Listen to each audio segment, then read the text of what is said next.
Okay, so this is the first section of the ADU regulations, San Diego Municipal Code, updated August 2025, and this is section 141.0302, accessory dwelling units and junior accessory dwelling units. Accessory dwelling units and junior accessory dwelling units are permitted as a limited use decided in accordance with Process 1 indicated with an L in the Use Regulations table in Chapter 13, Article 1, Base Zones, subject to the following regulations. So let me just break this down real quick. First thing you need to understand is Process 1 right here. That is your easiest permit process. So unless you're in the coastal zone, in an appealable area of the coastal zone, if you're looking to do like a detached ADU over there, then you're going to be beyond the Process 1, probably a Process 2 coastal development permit process, although they've kind of streamlined things. But if you're not in the coastal zone, basically all these ADUs are going to be a Process 1, which is what you're looking for. This still means it's going to be 6 to 8 months of permitting, but it's the least headache of all of the 5 permit processes we have here in San Diego. So that's the first thing I want to mention. The other thing I want to mention here is what they're doing is they're directing you to the use table in Chapter 13 for your base zone. So if you have an obscure zoning, anything that's not a residential zoning, you're going to want to go to Chapter 13. You're going to want to find your use table and reference your base zone and see if ADUs are permitted. Okay, so if you're in any residential zone, that's going to be a non-issue. But if you're not in a residential zone, you're going to want to check that. Okay, so let's move on here. These are some general regulations for ADUs and JADUs. And the first thing you'll notice is they actually talk about guest quarters, which is not an ADU or a JADU. So this seems to be a strange place to put this, but here it is. Okay, so it says guest quarters and non-habitable accessory structures shall be permitted in addition to ADUs and JADUs if permitted by the base zone.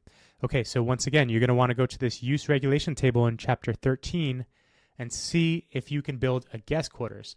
Generally, these are going to be permitted in single-family zones, but they're not permitted in every residential multifamily zone. So you want to be careful if you're in an RM zone, but if you're in an RS zone, you probably can permit this. I also want to give some tips here as to how I would use these regulations to develop things for myself. So a guest quarters is going to give you some opportunities that an ADU could not give you. So while the guest quarters are probably going to be more restrictive because they would have to match your base zone setbacks, that's the front yard, side yards, and rear yard setbacks, while an ADU doesn't, the guest quarters can actually give you another unit which you wouldn't be able to rent out to a stranger, but you could have your family stay there. You could also use this guest quarters to design something like a dog trot, which is a old school typology where you have half the house on one side and then half the house on the other side connected by the roof. So you have a covered breezeway. So you could use a guest quarters to design this type of structure. You could also use a guest quarters to build a home office that would be detached. You could use it to build a home gym. You could do a bunch of things. But the important part of this code section is they're saying that you could build the guest quarters in addition to any ADUs and JADUs that you would be permitted to build. So it's just one more thing you can build to build out a compound on your property and make it fit the way your lifestyle is. That's the whole point of this thing. Okay, let's move on to number 2 here. Development impact fees. Development impact fees for ADUs and JADUs shall be paid in accordance with this section here. And we'll have to reference that to see when they're going to be paid. But in general, any by right ADUs are not going to be subject to development impact fees, also referred to as DIFs.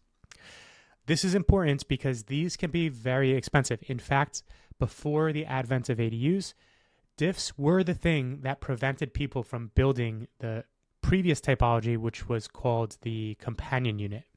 So your development impact fees in some communities could be as high as $15,000 or more per ADU.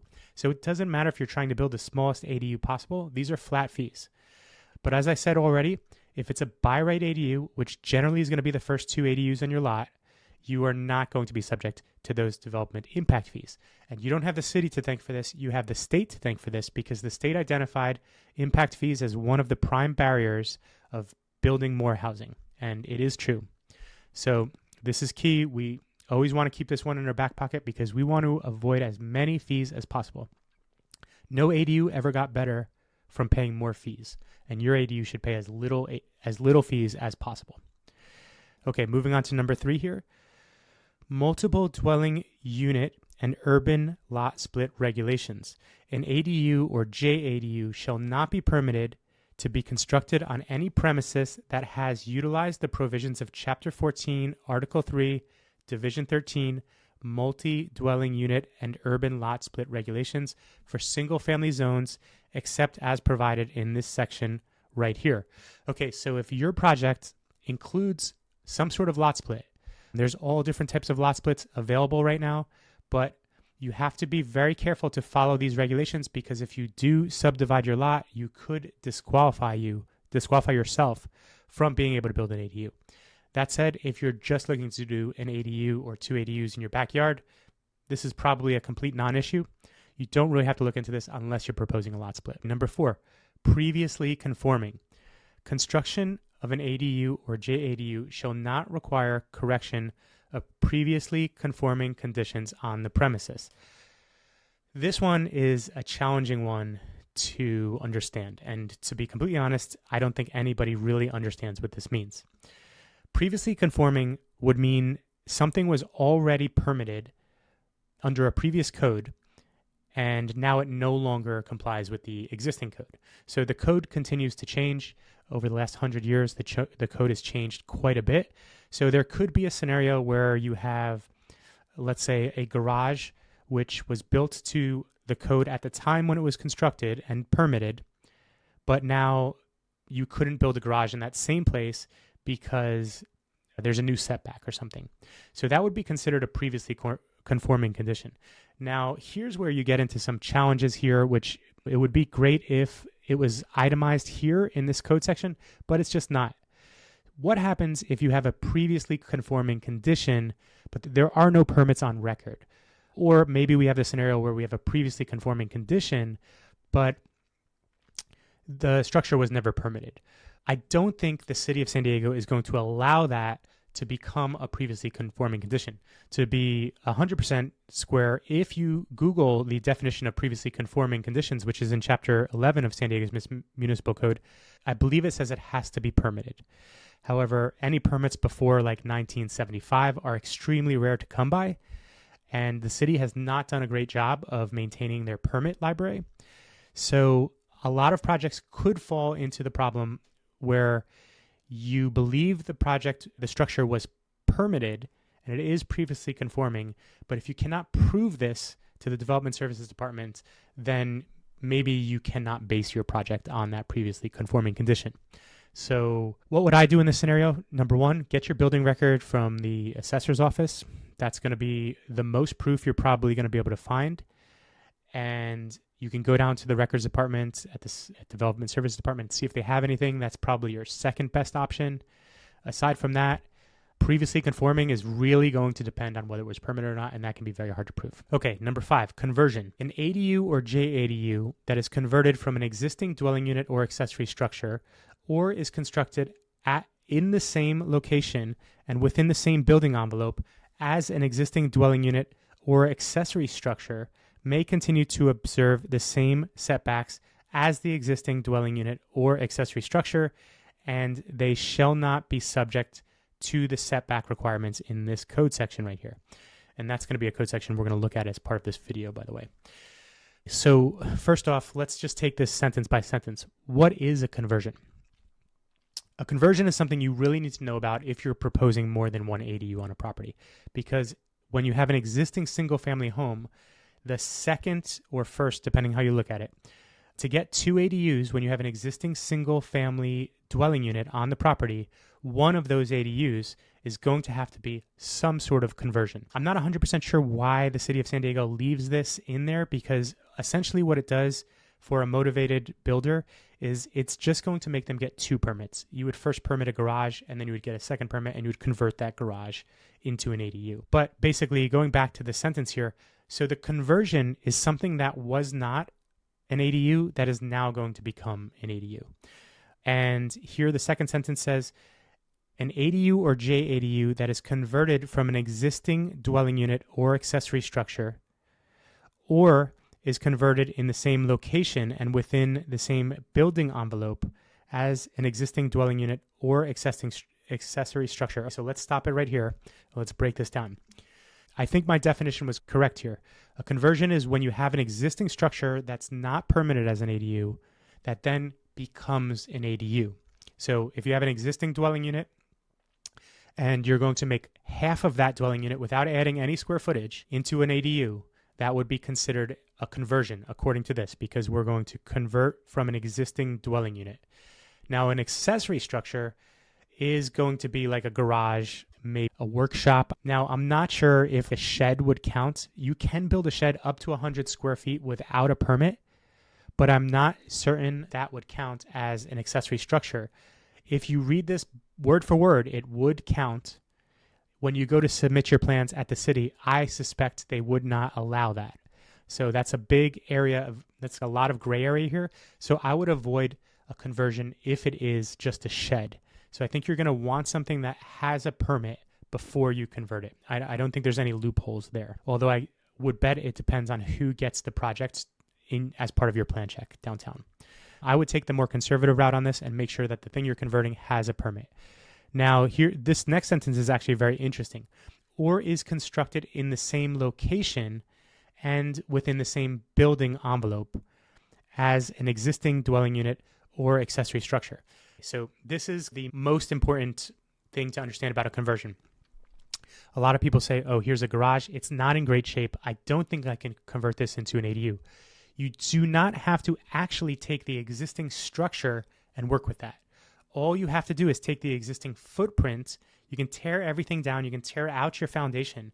As long as you have a survey that documents the existing location of that accessory structure, then you can build the same accessory structure right back in the same place. So it doesn't really matter what condition the accessory structure is, you can still get a conversion out of it. Now, of course, it's much easier to convert something that's in good condition than in bad condition. So if you're buying a property with the idea of converting an accessory structure into an ADU, you do want to be concerned about the condition. But here is our allowance to basically rebuild in the same location.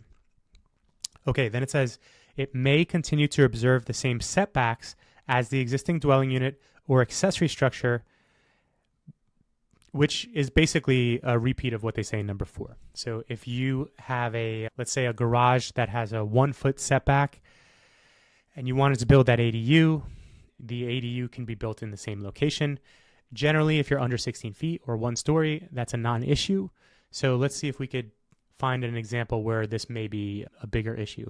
Let's say for some reason you had a 2-story accessory structure and you were converting that into an ADU and there was a 1-foot setback. You could now make a 2-story ADU structure with a 1-foot setback. So that's how that works. Number 6, fire sprinklers.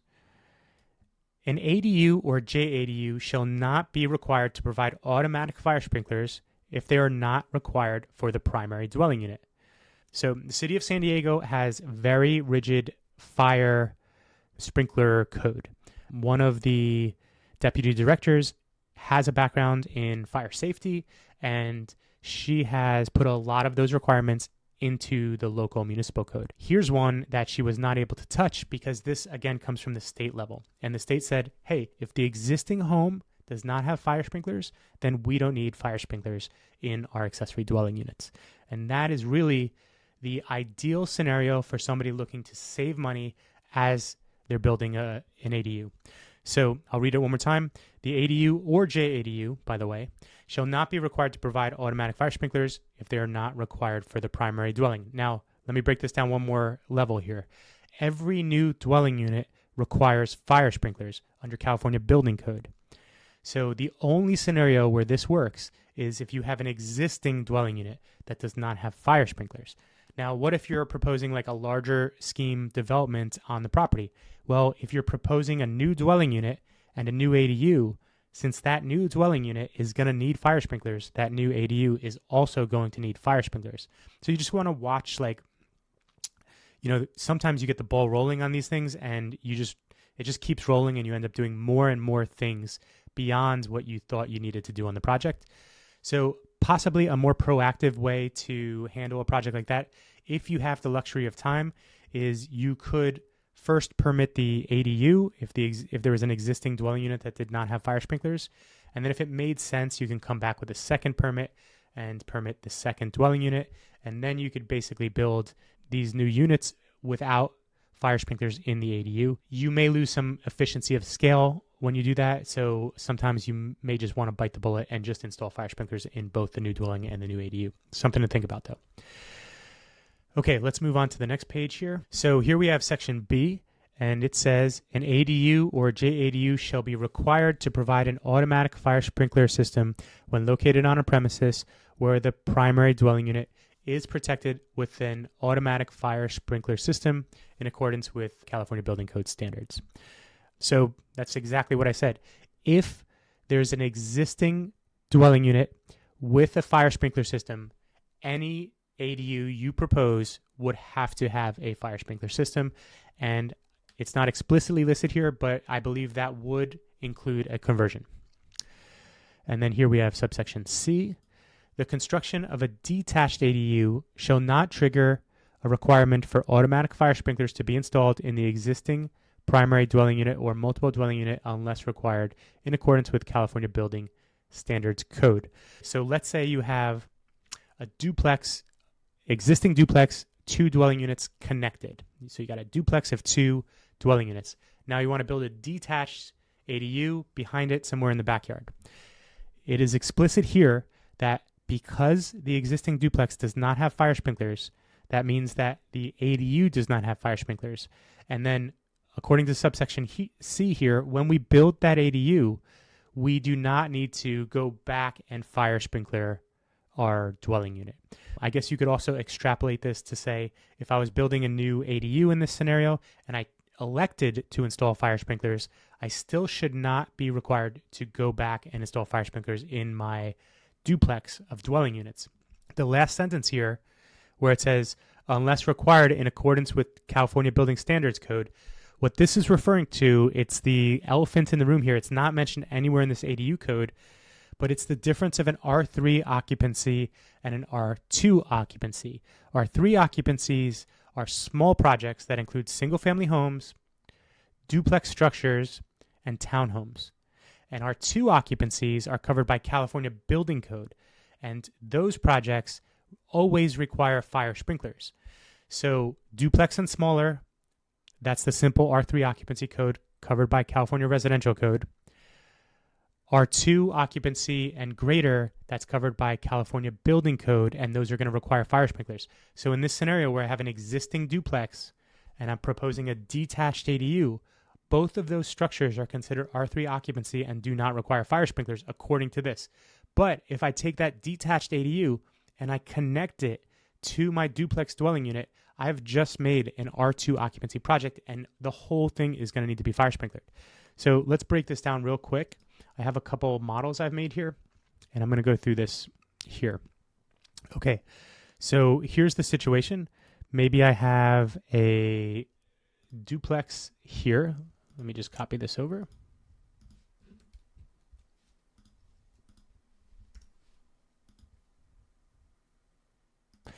Okay, so I have an existing duplex of dwelling units, and I want to add an ADU somewhere back here. That's fine.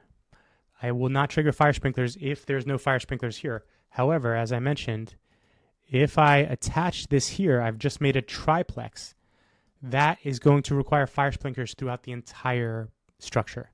So that's what they're referring to here very subtly with this last sentence. Be careful of that. It's going to increase your project cost significantly. So my recommendation generally is keep everything to a series of duplexes. So it would be very easy to design this lot in a way where everybody has plenty of space and they're detached from each other. So for example, that would be 3 duplexes that does not trigger California Building Code R2 occupancy. Okay, let's move on to subsection 7. Within the coastal zone. So anything here within the coastal zone inherently is going to be a much bigger project. There's going to be a lot more required, and oftentimes it's going to be a lot more expensive. The city charges a lot of money for coastal development permits, so we avoid them whenever possible because our focus at 1070 Architecture is always to reduce regulation and streamline the permitting process with as little fees as possible for our clients. So here, this whole section 7 is going to be talking about within the coastal zone. If you're not in the coastal zone, skip this part of this video. So here's subsection A. An existing structure may only be converted or reconstructed as an ADU or JADU if the structure conforms to all the following regulations. So you have to conform with wetland regulations, sensitive coastal bluff regulations, coastal beach regulations, and the supplemental regulations of the coastal overlay zone. And here's the code section that they reference. So if you are in the coastal overlay zone, here's four things you need to read up on to make sure your project would go through easily. The first 3 of these are probably only going to be projects that are like right on the beach or within a block from the beach. But subsection 4 here is probably going to have a whole bunch of stuff that you need to know about. So go through this. Also, if you're in the coastal zone, this is actually not the code you use for ADU development. There's something called the strike-through code because coastal zone municipal code lags about 8 or 9 months behind everything else. So you actually got to go and find this whole other coastal section. So I'd have to make a whole another video about how to develop in the coastal zone. Let's keep going. Okay, so now we're still in the coastal zone. Subsection B here.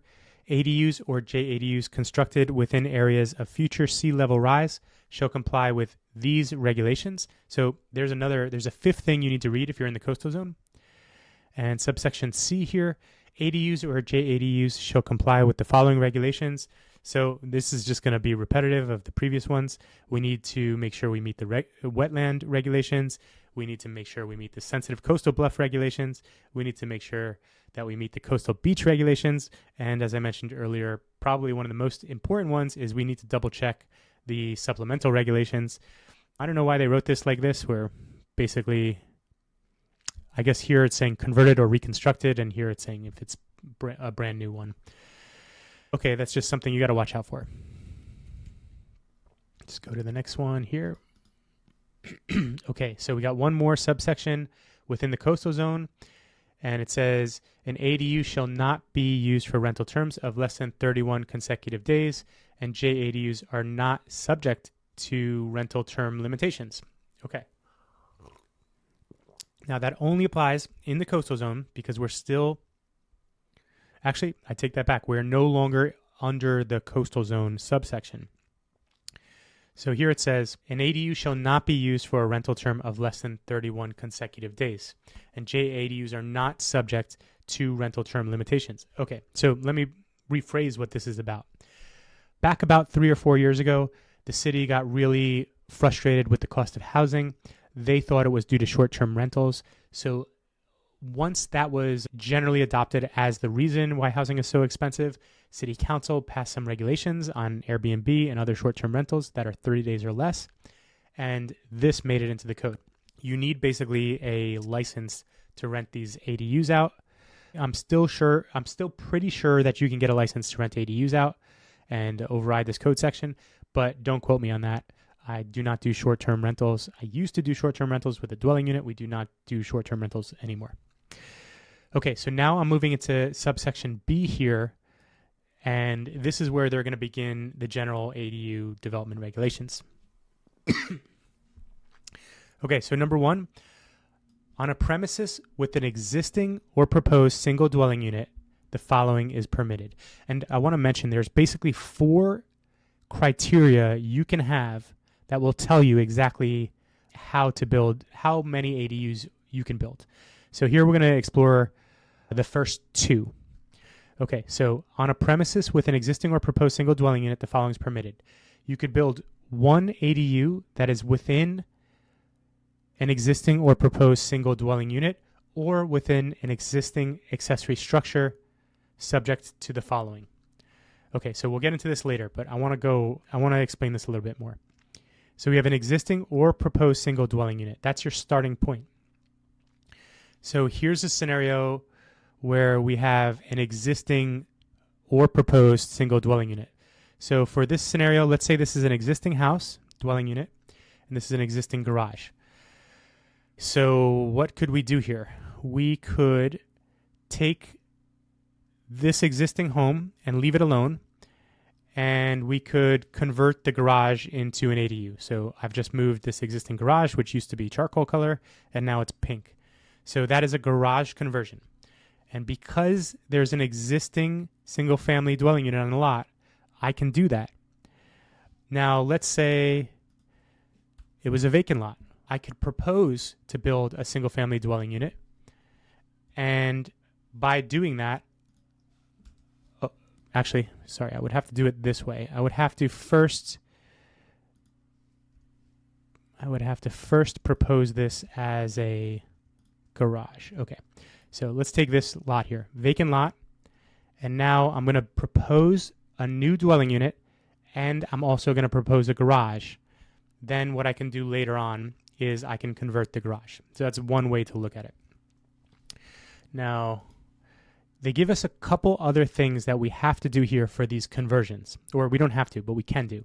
So Roman numeral 1, construction of an ADU may expand the gross floor area of an existing accessory structure up to 150 square feet to allow for ingress and egress. So what that means is, let's say this is an existing, that was a garage, and in this scenario, that's my before, and now I want to convert that garage, but I also want to add a little addition here, and that's going to be like right there. Okay, so I'm allowed to add this addition as long as it's under 150 feet or 150 feet or less, and I have to be using this as ingress. It says ingress or egress. They do not allow you to use this as egress. We've done this before, and they have told us it does not meet the requirement of the code. I completely disagree. Egress is a well-defined term in the code. It's something that architects are very familiar with. The city of San Diego does not look at this as 150 square feet to allow for egress. It only looks at it as 150 square feet to allow for ingress. Basically what this means is build this addition as an entry to your home and you can get it permitted. If you try to make it as a bedroom with an egress window, that will get shot down.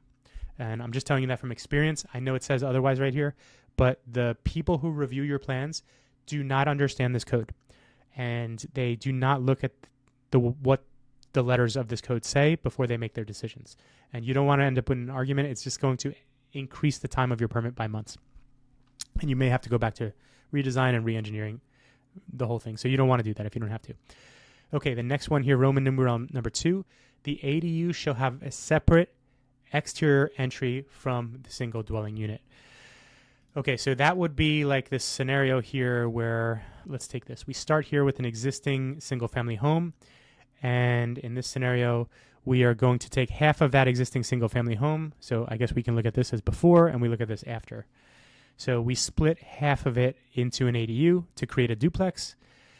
Well, we need to have a separate exterior entry from the single dwelling unit. So we can have the single dwelling unit's main front door here, and we can have the ADU's front door here. And that should work perfectly fine. So that's what they're asking you for in this code section. Okay, now that's the first scenario. When you have an existing or proposed single dwelling unit, you can always do one conversion. In addition to that, when you have an existing or proposed single dwelling unit, you can also do one attached or detached ADU. Okay, so you can do both of these things. Keep that in mind. So you have an existing or proposed single dwelling unit. You now can build a detached ADU, and you can leave the single dwelling unit there. You could also take advantage of both of these code sections, and you can do a conversion, and you can do a detached ADU. And that detached ADU can be up to 1,200 square feet, so I'm showing it a little bit smaller here than what it actually can be. But this is basically your best options for developing a lot that has an existing or proposed single dwelling unit. That's the key. Existing or proposed single dwelling unit. You're going to see in a second if we have a multiple dwelling unit, that's going to change the dynamic of this completely. But I think most properties in the city of San Diego fall into this category, which gives you these two options. Let's see if there's any other scenarios that I want to mention here. Okay, if you had an existing single family dwelling unit, you could also propose an ADU and a garage. You can also propose an ADU and a guest quarters, provided it met the setbacks. You could also, if you have an existing single family home and you wanted to do an attached ADU, you would also be able to do something like that. But what you really want to avoid is the scenario where you have 3 units connected, because that's going to be an R2 occupancy. I know that sounds counterintuitive, but we want to avoid triplexes and greater to keep costs down. So that's my number one strategy. If you take anything away from this video, if you're trying to develop an ADU or 2, do not make them into triplexes. So hopefully that explains a lot of this. Now here's the criteria number 3. Remember, I told you there's 4 criteria you have to understand. We just went through the first 2. Now this is the third one.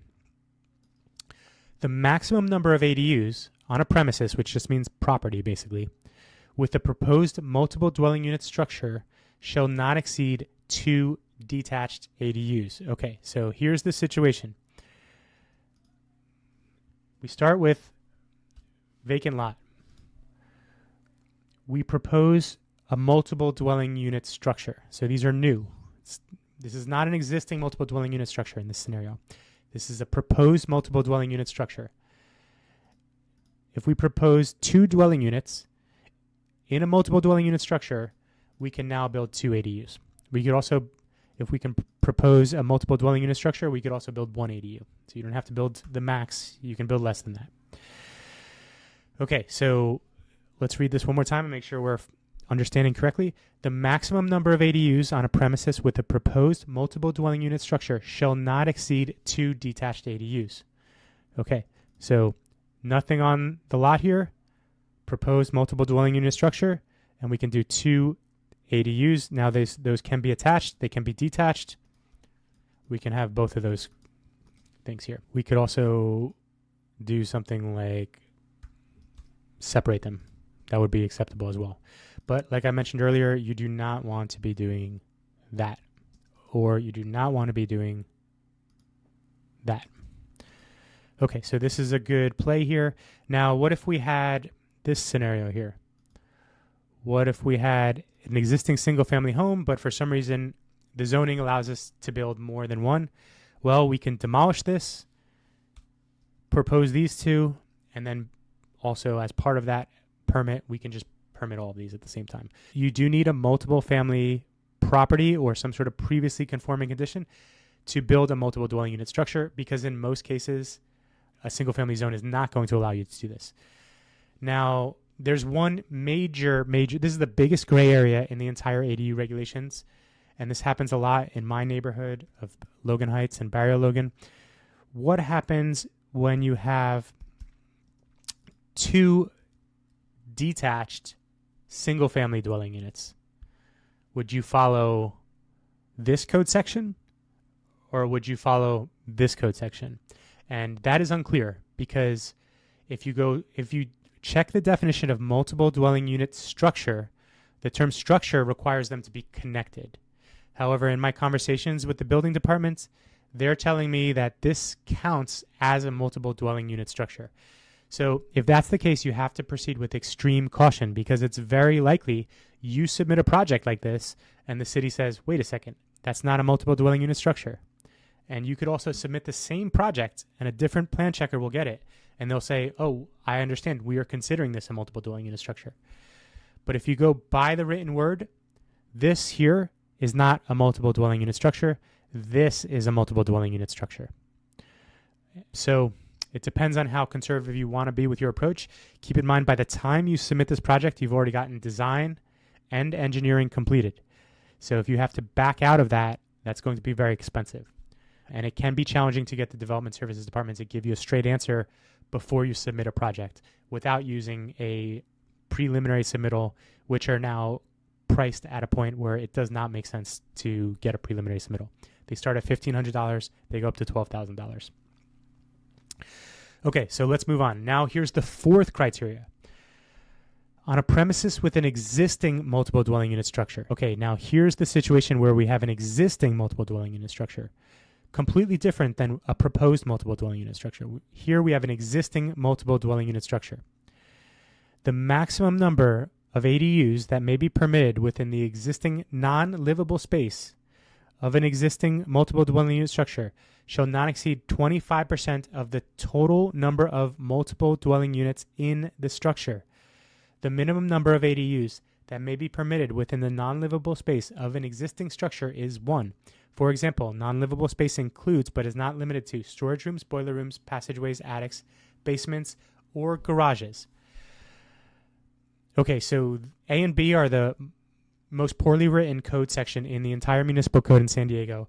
The person who wrote this code section should no longer be employed because they clearly are struggling with the English language.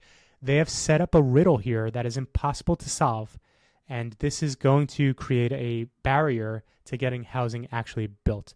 So what I would do is I would defer to the state code to see how the state code wrote A and B, because there is basically no way to understand what this means.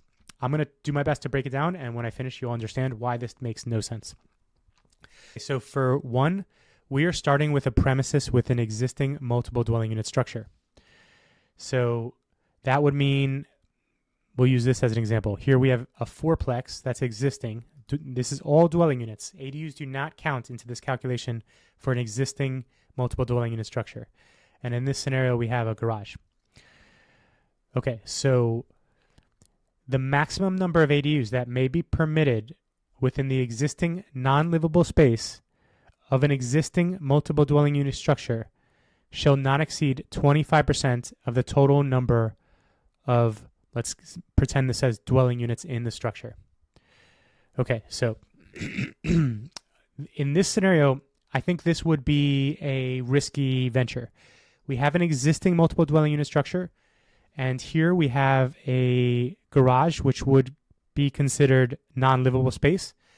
But since it's not attached, it is unclear if this is part of the multiple dwelling unit structure. So it depends on the interpretation. Probably a better way to look at this would be if this was not a dwelling unit here, and maybe that is a boiler room or mechanical space or basement or something like this. Let's use that as an example here. Okay, so here we have an existing multiple dwelling unit structure. There's 3 units and there's a large non-livable space. And what we can do is we can convert that one into an ADU. Now, let's read this one more time. We shall not exceed 25% of the total number of multiple dwelling units. So let's say this was a situation where we had 8 units. Well, we could probably make that into 2 ADUs. But let's say we're in the situation here where you only have 2 dwelling units. Even though 25% of 2 is 0.5, in no scenarios does it ever drop below 1. So it says that here, the minimum number of ADUs is 1. So that's basically how that works. Now, here's why this makes no sense. It says here, the maximum number of ADUs that may be permitted within the existing non-livable space of an existing multiple dwelling unit structure shall not exceed 25% of the total number of multiple dwelling units in the structure. So in this scenario here, where I have a fourplex, that's considered a multiple dwelling unit structure. How many multiple dwelling units do I have in this multiple dwelling unit structure? It's impossible to answer. So this code section does not make any sense. Anybody who understands English knows that this does not make sense, and it's a damn shame that the city of San Diego cannot organize their own code in a way that the public can understand. Okay, so I'm going to stop there on that one. Let's take a look at the one more scenario here. A maximum of 8 detached ADUs may be permitted on the premises, provided that the number of detached ADUs shall not exceed the number of existing multiple dwelling units in the multiple dwelling unit structure. Again, a code that does not make any sense in the English language. But what this is basically saying is if you have a situation where you have a multiple dwelling unit structure up to 8 units, you can then build that many ADUs. So if this was 4, as I'm showing here, we could build 4 ADUs. If this was 8, we could build 8 ADUs if you have the room for it. If you had 200 dwelling units here, we could only build 8 ADUs. It's capped. So this is going to work a lot better on a larger lot than it will on a smaller lot. But there's one interesting thing to show you here. When I take a look at Code Section 2 and 3, which are basically the third and fourth criteria of developing these ADUs, both of them are geared towards multiple dwelling unit structures. And then these first two up here are geared to single, when you have an existing or proposed single dwelling unit. So basically, if we're proposing a multiple dwelling unit structure, we could build 2 detached ADUs. But if there's an existing multiple dwelling unit structure, you can build up to 8, depending on how many multiple dwelling units you have. So what does this mean? Let's take a situation like maybe this one here. Okay, so I'm going to start this one. Okay, so let's say there's nothing on the lot, and I want to propose to build a 4-plex. Okay, well, now that I've proposed to build the 4-plex, I can go ahead and build this. And then once I build that, it's now existing, which would allow me to do this. So if I propose to build this, I can only build 2 ADUs because that's a proposed multiple dwelling unit structure. But once it's an existing multiple dwelling structure, I can match the amount of dwelling units up to 8. So I don't know why we need 2 permits to do everything. I mean, the permit process is so long and convoluted, and the Development Services Department is always complaining how busy they are. So they could really easily just make these 1 permit processes for us, and that removes a lot of cost and risk and frustration, but they don't. So they want us to do more permitting, I suppose. Okay, so let's move on. That is the most important page of this entire code section. So if you only learn one page, learn this one right here, page 3. Okay, so subsection 4 here. In accordance with Government Code Section 66321B3, one attached or detached ADU with a gross floor area of 800 square feet or less may be permitted in accordance with Section 141.0302A1 to A3, provided that the development results in no more than 1 attached or detached ADU on a premises. The ADU shall not be subject to maximum lot coverage, maximum floor area ratio, a front yard setback, and minimum open space requirements of the underlying base zone. Okay, so this is huge. This makes every small lot and every canyon lot in the city of San Diego immediately more viable for ADU development. And essentially, when I talk to the DSD about this code section, the goal here is to create equity so that everybody can have at least 1 ADU. Now, as it's mentioned here, you cannot do this if you're proposing 2 ADUs. This only works if you're proposing 1 ADU. Now, what's unclear here is if this was your first ADU, does that prevent you from doing like a garage conversion? Because that doesn't affect your floor area ratio. You're not adding a structure. So it is a little unclear how this section works with other ADU regulations. But let's talk about some of the huge advantages you have here. So the first thing is if you have a canyon lot, like single family home on a canyon lot, developing the backyard is always a challenge because you run into steep hillside regulations, environmentally sensitive land, higher construction cost, more difficult construction feasibility, et cetera, et cetera. But now, according to this, you can actually develop an ADU up to 800 square feet in the front yard. So you don't need a front yard setback anymore to develop this small ADU. I've actually submitted a preliminary submittal to the city to determine what you can do here, because there's a lot of different types of encroachments that are not allowed in the front yard setback that now may need to be incorporated into this ADU code. And there probably should be a whole bunch of encroachments that are permitted or not permitted here based on this, but it's kind of unclear. So there's a bunch of unknowns to this, but what's important is you can build right in that front yard setback. If you're already maxed out on your floor area ratio, it doesn't matter. You now have an 800 square foot opportunity to build beyond your FAR. Also, lot coverage. In certain single family zones, lot coverage is a thing. You can only cover a certain amount of lot. That no longer applies as long as your ADU is under 800 square feet. And if you have some sort of minimum open space requirement, also common in single family zones, that also no longer applies here. Okay, so let's move on to lot size. A minimum lot size is not required for the construction of an ADU. Okay, so there are standard size lots in the city of San Diego, and over the years, some of these have been chopped down or pieced together. Basically, all this is saying is it doesn't matter how big your lot is, you can always build an ADU as long as you have the motivation to do it, I suppose. The lot will not prevent you from doing this. Okay, subsection 6 here. ADUs are not subject to the density limitations of the base zone for the premises. Okay, so let me break this down. If you have a single family zoned lot, this is not an issue because your maximum density is always going to be one single family home. If you have a multiple family zoning, then your density is going to be a factor of which zone you're in and the lot size. However, once you do that calculation and you find out, okay, I could build 2 dwelling units or I could build 20 dwelling units here, the ADUs are a completely independent calculation from that. So that's all this is saying. They do not share the same density requirements from the base zone. Okay, so moving on to subsection 7, gross floor area. So here we're going to be able to understand what the minimum and maximum size for an ADU in most scenarios are.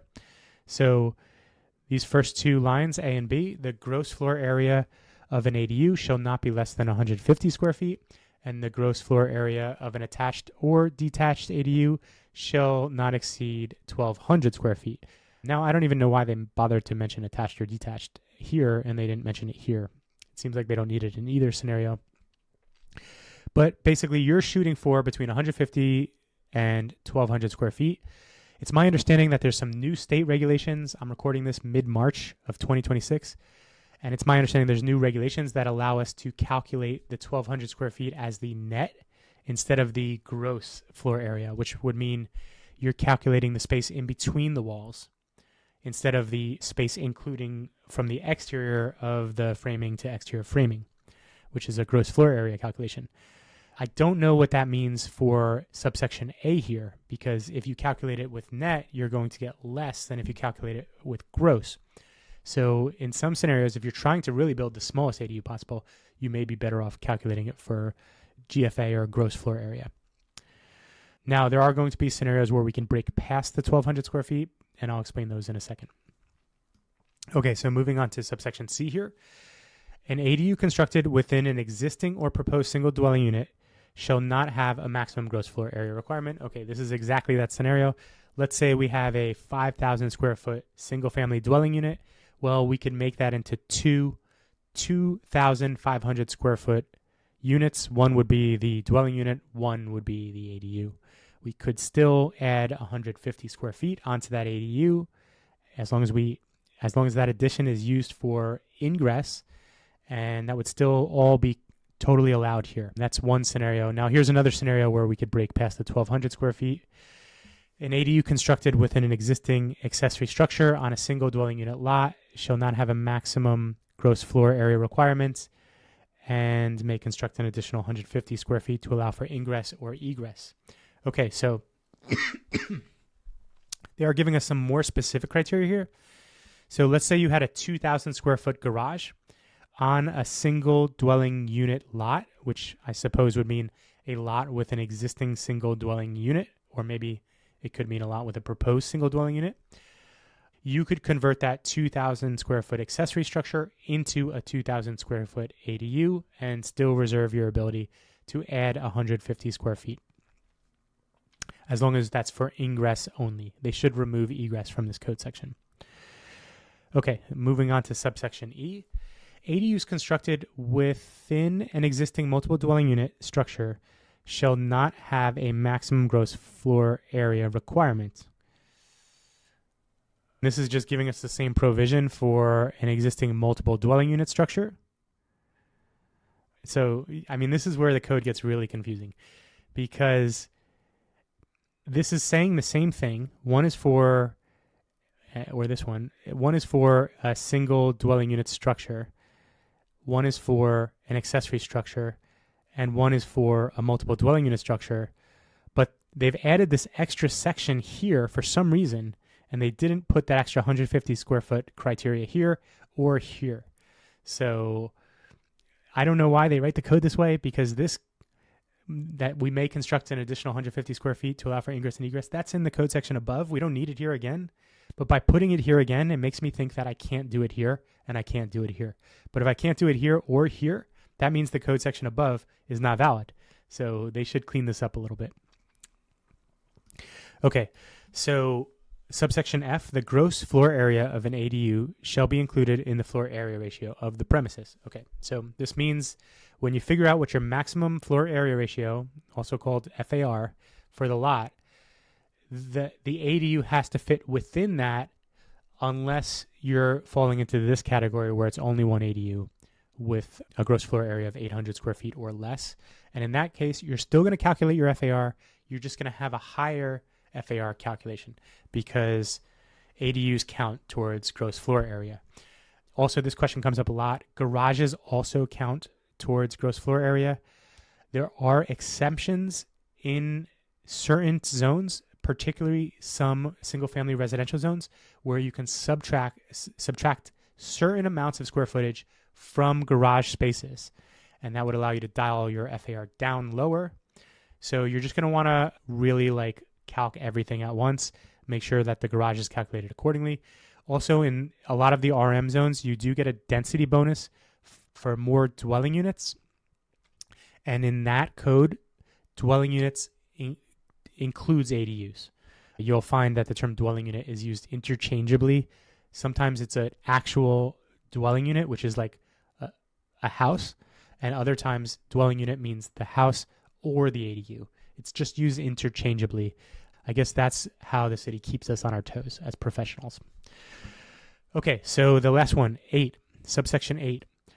On lots that permit single dwelling unit developments, but not multiple dwelling unit developments, also known as single family zoning, detached ADU structures shall not exceed 2 stories.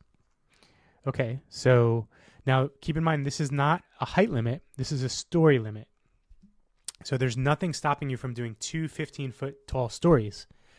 I'm also wondering, because of the way this is written here, on lots that permit single dwelling unit development, but not multiple dwelling unit development. So this could catch certain RM zones, like an RM11 zone on an atypically small lot that would still only allow one dwelling, even though it's multiple zoned. I'm not sure if that's supposed to be included in here, but the way they've worded this is really weird. On lots that permit single dwelling unit development, why not just say on single family zone lots or on RS, RX, RT zone lots? So I don't know why they put it this way. They also say detached ADUs shall not exceed. So let's go down a little and see if there's anything about attached ADUs. Okay, so this is all under the height subsection. On lots that permit single dwelling unit developments, but not multiple dwelling unit developments, so same criteria, ADUs attached to an existing accessory structure shall not exceed 2 stories. Okay, so let's see.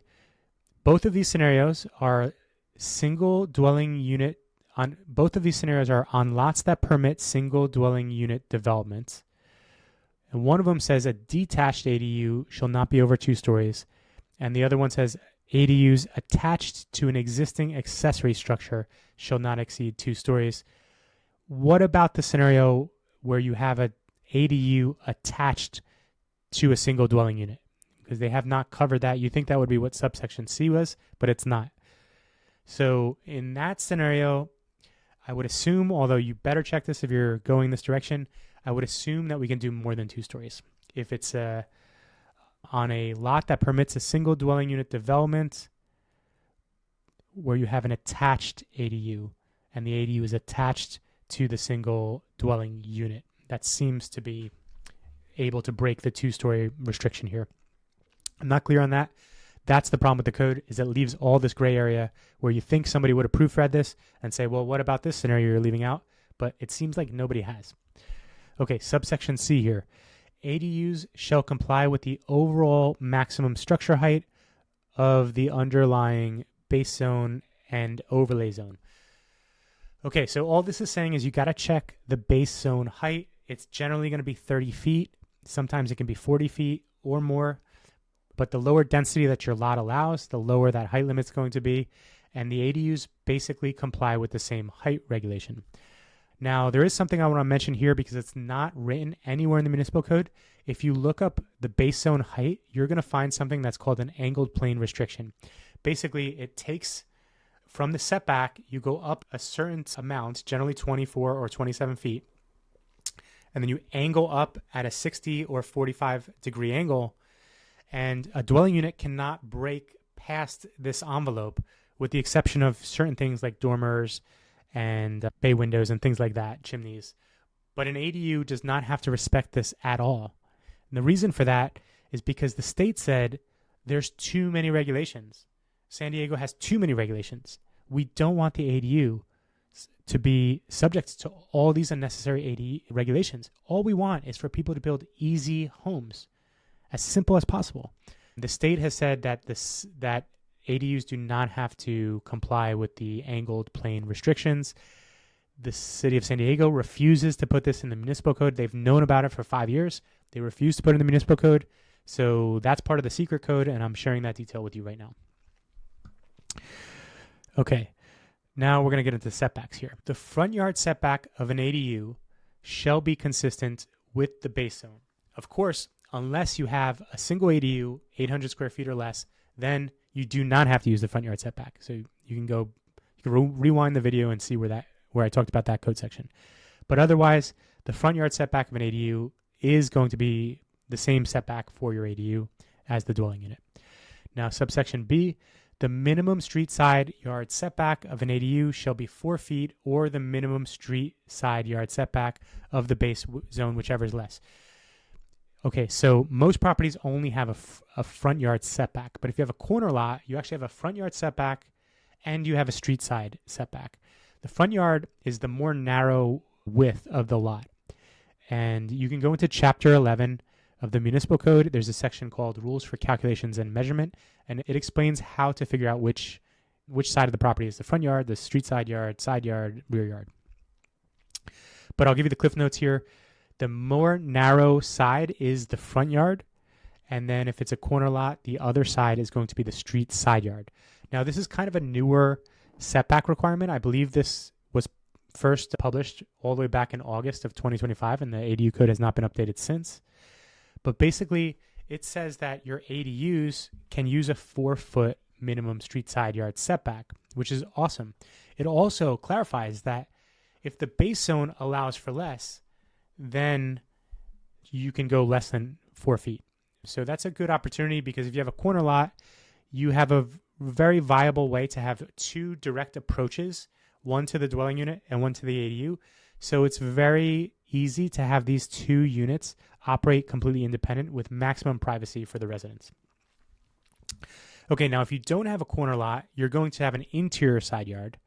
And this section is also going to cover our rear yards. And building in the rear yard is probably going to be something that's very common for ADU regulations, unless you have an alley. So subsection C, interior side yard and rear yard setbacks for ADU structures with the structure height of 16 feet or less shall be provided as follows. Okay, so there's two numbers here, Roman numeral 1 and Roman numeral 2. These are going to apply for interior side yards. That's when you do not have a corner lot. You're going to have two side yards and rear yards, and every lot is going to have a rear yard.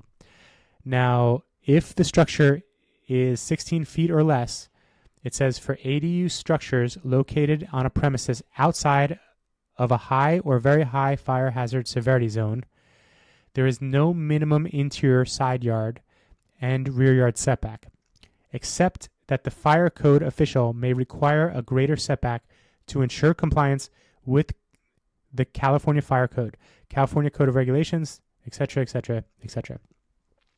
Okay, I'm going to read the next one as well. For ADU structures located on a premises within high or very high fire hazard severity zone, the minimum interior side yard and rear yard setbacks shall be 4 feet to provide defensible space between all structures on a premises and contiguous area of native or naturalized vegetation, except that the fire code official may require a greater setback to ensure compliance, etc., etc. Okay, so we have two different conditions here. One is when we're outside of a high or very high fire hazard severity zone, and one when we're inside a high or very high fire hazard severity zone. So if we are within this fire zone, then we need a 4-foot side and rear setback. And if we're not in this fire zone, then we can basically go down to a 0 setback. In both of these scenarios, we're under 16 feet in height. Now, I do want to talk about this setback thing. The purpose of setbacks are to prevent spread of fire from one structure to another structure, from neighbor to neighbor. And the other purpose of setbacks is to allow more daylight onto a property. If you're going to build all the way up to the property line, that presents its own set of challenges. Number one, your neighbor may not be happy with your contractor accessing their property. It's actually kind of a liability for them. So you may have to design a wall that can be completely built from one side. A block wall works really well for this. Maybe your neighbor is fine with it, and then you can build whatever type of wall you want. But the second thing you have to consider is how you maintain that wall. So if you build a block wall, there's very low maintenance. If you build a stucco or siding wall, you may have to do some maintenance on that wall, and you may have to have access from your neighbor's side of the property line to do that. So just a couple of things to think about. Also, one more thing. In general, you're never building right on the property line. You're generally building at least 2 to 4 to 6 inches off the property line because buildings sway a little, and you're not allowed to have the building sway over the property line. I think in general, you're looking at about 1 inch per story for how much you can expect a building to sway. And your structural engineer will be the one who determines that. Okay, so here we're under setbacks again. So now we have interior side and rear yard setbacks for ADU structures with the proposed height exceeding 16 feet. And here's what it's going to say. So remember, this is just side and rear setbacks when we're over 16 feet. For ADU structures located on a premises outside of a very high or high fire hazard severity zone, there's no minimum interior side yard and rear yard setback except that the fire code official may require greater setback. So keep throwing this little contingency in here. However, if the side or rear property line abuts another premises that is residentially zoned or developed with exclusively residential use, the minimum interior side yard and rear yard setback shall be 4 feet, or the minimum setback of the applicable base zone, whichever is less, except, and here's that contingency they're throwing back in there. Okay, and then here we have the same thing for ADU structures located within the very high fire hazard severity zone or in the high fire hazard severity zone. The minimum interior side yard and rear setbacks shall be 4 feet to provide defensible space, etc., etc. Okay, so basically, if we are in this high or very high fire zone, we're going to need a 4-foot setback at the rear and the side. But if we're not in the high or very high fire hazard severity zone, there are scenarios where we can reduce the setback below 4 feet. And it seems like those scenarios are going to be when you do not have exclusively residential use. So that could be like a commercial use next door, an industrial use, maybe a mixed use development where you have residential and commercial. That would not be exclusively residential. So that would be fine. Maybe you have a vacant lot that is zoned for something other than residential. That seems to be a good opportunity here as well. So you could push it a little closer to the property line. One more thing I want to mention about building close to the property line. Once you go less than 3 feet to your property line, you can no longer put any doors and windows on that wall. And oftentimes that's kind of a deal breaker. So it's important to understand that before you start to push things closer to the property line. Okay, so let's get into parking. This used to be a pretty boring subject, but I guess these days parking in San Diego is pretty controversial, different types of parking anyway, because every time I post something about parking, it gets a lot of hits on my YouTube channel. Okay, so here's what it says about parking. I think you're going to see, in summary, most ADUs do not need any parking, but that doesn't mean we shouldn't provide parking. Okay, so scenario A, no on-street parking spaces or off-street parking spaces are required for ADUs, except as specified in this section B right below. Okay, so basically from a starting point, You do not have to provide any off-street parking spots. Those are parking spots on your site. And you also don't have to provide any on-street parking spaces. So they felt the need to clarify that for some reason. But basically no parking unless you get caught up in something over here. So let's read through these code sections. Subsection B here. When an ADU is proposed on a premises located both within the beach impact area of the parking impact overlay zone and outside of the transit priority area, the TPA, one off-street parking space is located consistent with this code section and shall be required per ADU unless any of the following should apply. Okay, so let's stop here and break this down. So we're in this strange scenario here where we're in the beach impact area of the parking impact overlay zone, but we're also not in the TPA area because sometimes you're in both. But in this scenario, we're not in the TPA area and we're also in the beach impact area. So we need to provide now one parking space per ADU unless that ADU is 500 square feet or less.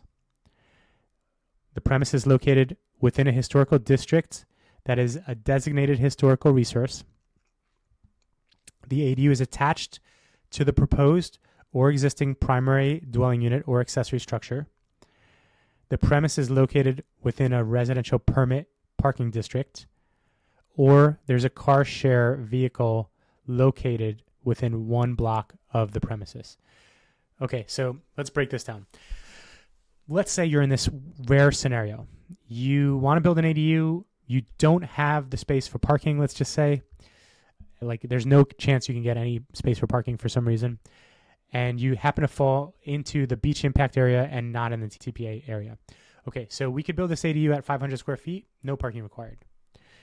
We could also just attach this ADU to a proposed or existing primary dwelling unit or accessory structure, and then I suppose we could just build a 1,200 square foot ADU with no parking. Or maybe we're in a location where there's a residential parking district, residential permit parking district. I don't know what areas have that, but if you find yourself there, go for it. You can just build a 1,200 square foot ADU. So those are some scenarios you should be aware about. At the end of this section, I do want to speak on whether or not we should be doing parking and the reason for that. So just bear with me here. I'm going to go through the rest of this real quick. Okay, when a garage, carport, or covered parking structure is demolished in conjunction with the construction of an ADU or converted to an ADU, replacement of those off-street parking spaces is not required unless the premises is located within the beach impact area. Okay, so this is the same scenario that I itemized in subsection B here. Okay, so here's a situation. Let's say existing single-family home. There's a garage. Garage has 2 cars in it. You decide you want to demolish the garage for whatever reason and build an ADU.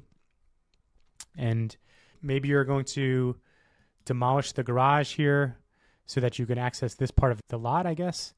For some reason, you don't have to replace the 2 parking spaces in this garage. It's pretty explicit about that. This also includes a carport or any other covered parking structure. If you're demolishing those things in conjunction, which I would take to mean that you're going to do this on the same permit, you don't have to replace those parking spaces. So I don't know why you'd want to do that, but there is an avenue to do that here. And the other scenario, which I think comes up more often, is, okay, well, what about the situation where I have an existing single-family home, an existing garage, I want to convert that garage? Well, that's one that we see a lot more often, and you do not have to replace the parking spaces here. It doesn't mean you should, it just means you don't have to. Okay, so let's move on here. Subsection C, that's the one we just did. Now we're going to go through subsection D.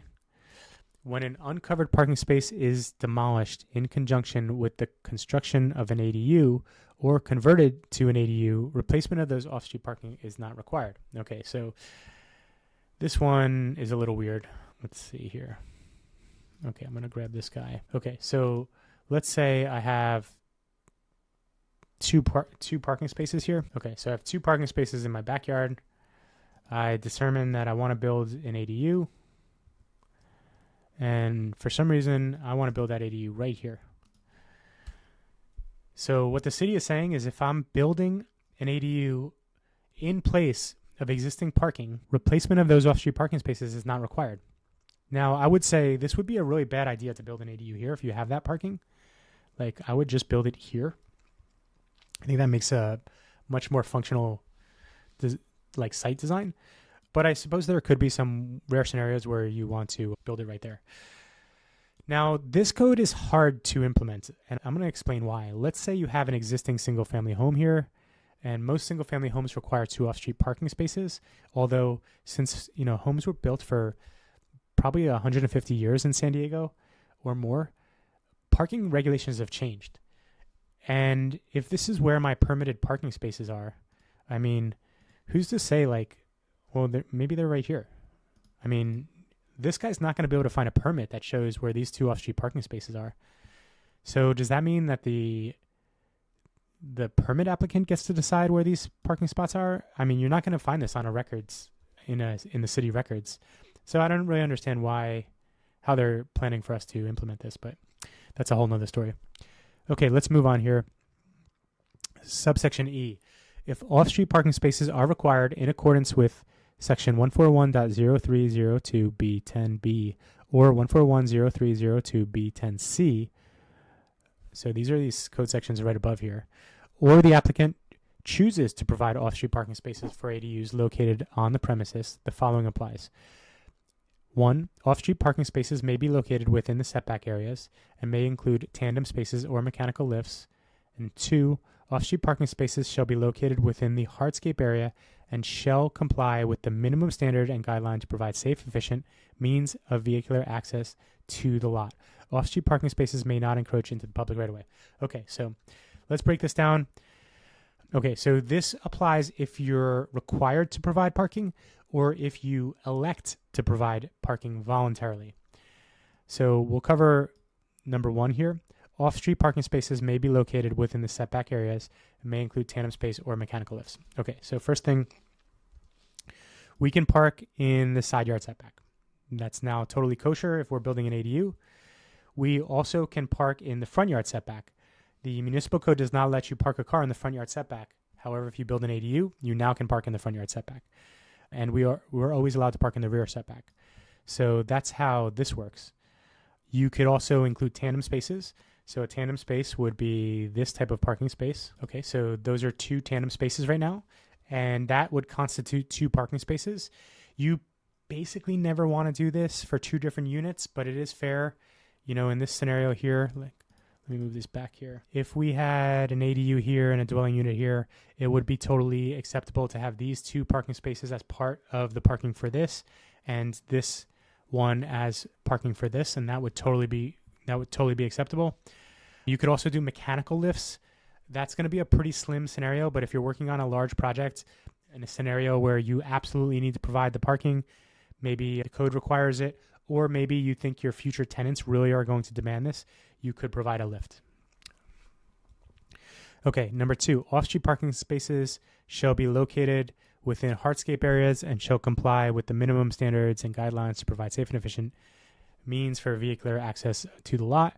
Off-street parking spaces shall not encroach into the public right-of-way. Okay, so a couple things that this is saying. So first off, you have to meet the required dimensions for parking spaces.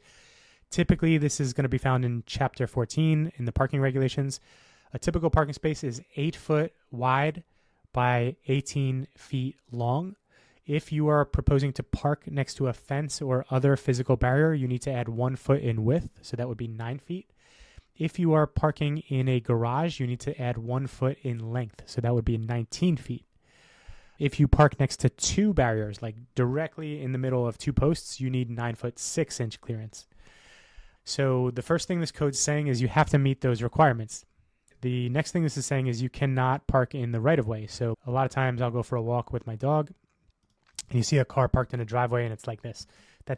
People park like this, yes. It's not cool to park like this. It's kind of an ADA issue, to be honest.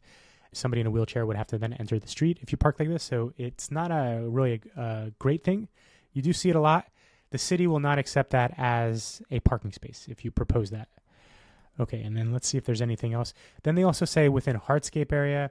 I mean, I park on 3/4 gravel at my house. It's perfectly acceptable. It's super cheap. I don't think hardscape includes 3/4 gravel. So there's one more code section, and then I want to get into kind of some strategies for parking here. Okay, so let's cover this one, subsection F. Notwithstanding the previous section, if the construction of an ADU causes an existing driveway curb cut to no longer comply with the minimum off-street parking spaces, dimensions required, and they give you a table here, the driveway shall be closed to the satisfaction of the city engineer. Okay, so this one is very important. If you have an existing driveway, you need to maintain, let's just pretend there's a driveway here. You need to maintain at least one legal parking space in that driveway.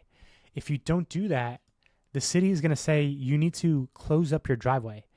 And if you do, that's going to cost you like $40,000 to $50,000. It's going to be a right-of-way permit, and it's just going to be a lot of extra work you don't want to do because you want to keep the driveway. That's the whole point here. So if you build an ADU, you're now allowed to park in this front yard setback. So all you got to do is show how one car can hook in and park at a 90-degree angle to that driveway, or pull directly in and just park right here like I had shown previously here. And if you show that, you can keep your driveway, and you want to keep the driveway, especially if you have alley access, because if you get rid of that driveway, under the new code, you're no longer allowed to have a driveway if you have alley access. And to make these lots work the best, you get the most efficiency off your alley parking, but you get the most privacy when you have one resident approaching from the alley and one resident approaching from the driveway. So the holy grail parking scenario is an existing driveway that does not have to be removed and an alley parking. That is your best parking opportunity. So let's go back. How do we keep this driveway? Number one, if you're proposing an ADU, you need to make sure you have one regulation space that driveway is used for. Number two, and this is kind of in addition to all the ADU regulations, the more you modify this dwelling unit, the closer you're going to come to the city having you modify this driveway or closing up the driveway.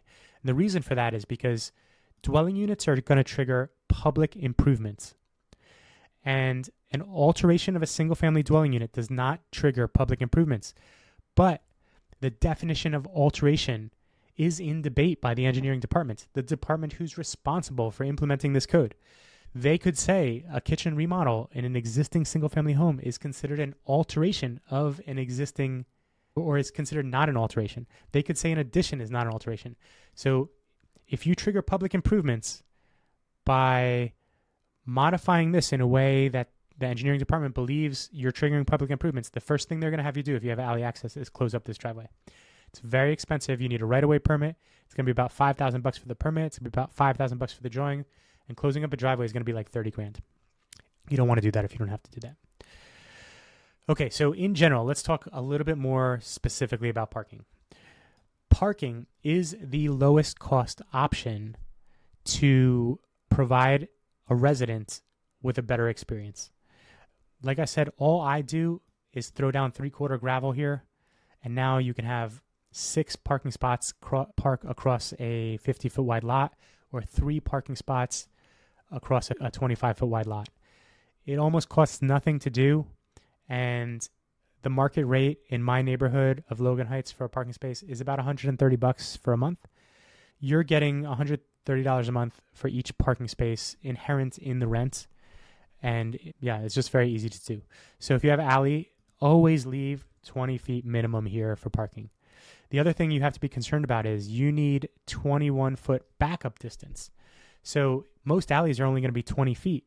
So if a parking spot is 18 feet here, we still need to give ourselves at least one more foot so that we have enough space for the 18-foot parking space.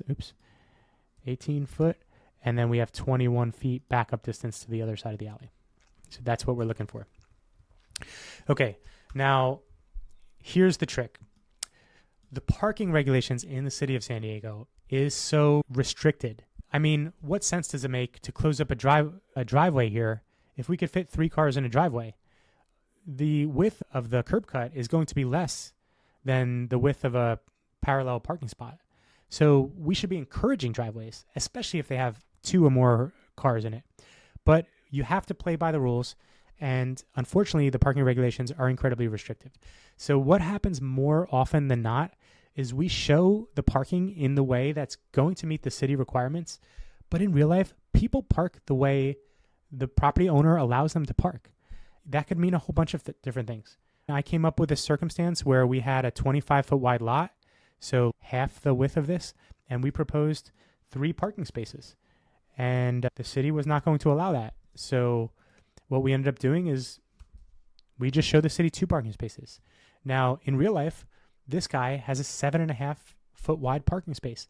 It's very difficult to park in that. It's like parking at the Mission Valley Mall. Those parking spots are very narrow. But you're better off having a substandard parking space than no parking space. Any way you break this down, you're better off having a smaller parking space than no parking space. I have a Fiat. I can fit it in a small parking space. Some people have motorcycles. That's perfect for a small parking space. Maybe you don't use the car every day, so you can leave it parked. So a lot of times there's a little bit of games being played here because we have to show that we're meeting the city standard. And in reality, we're going to have a completely different strategy to park on our designs. And unfortunately, that's just the way we have to play the game.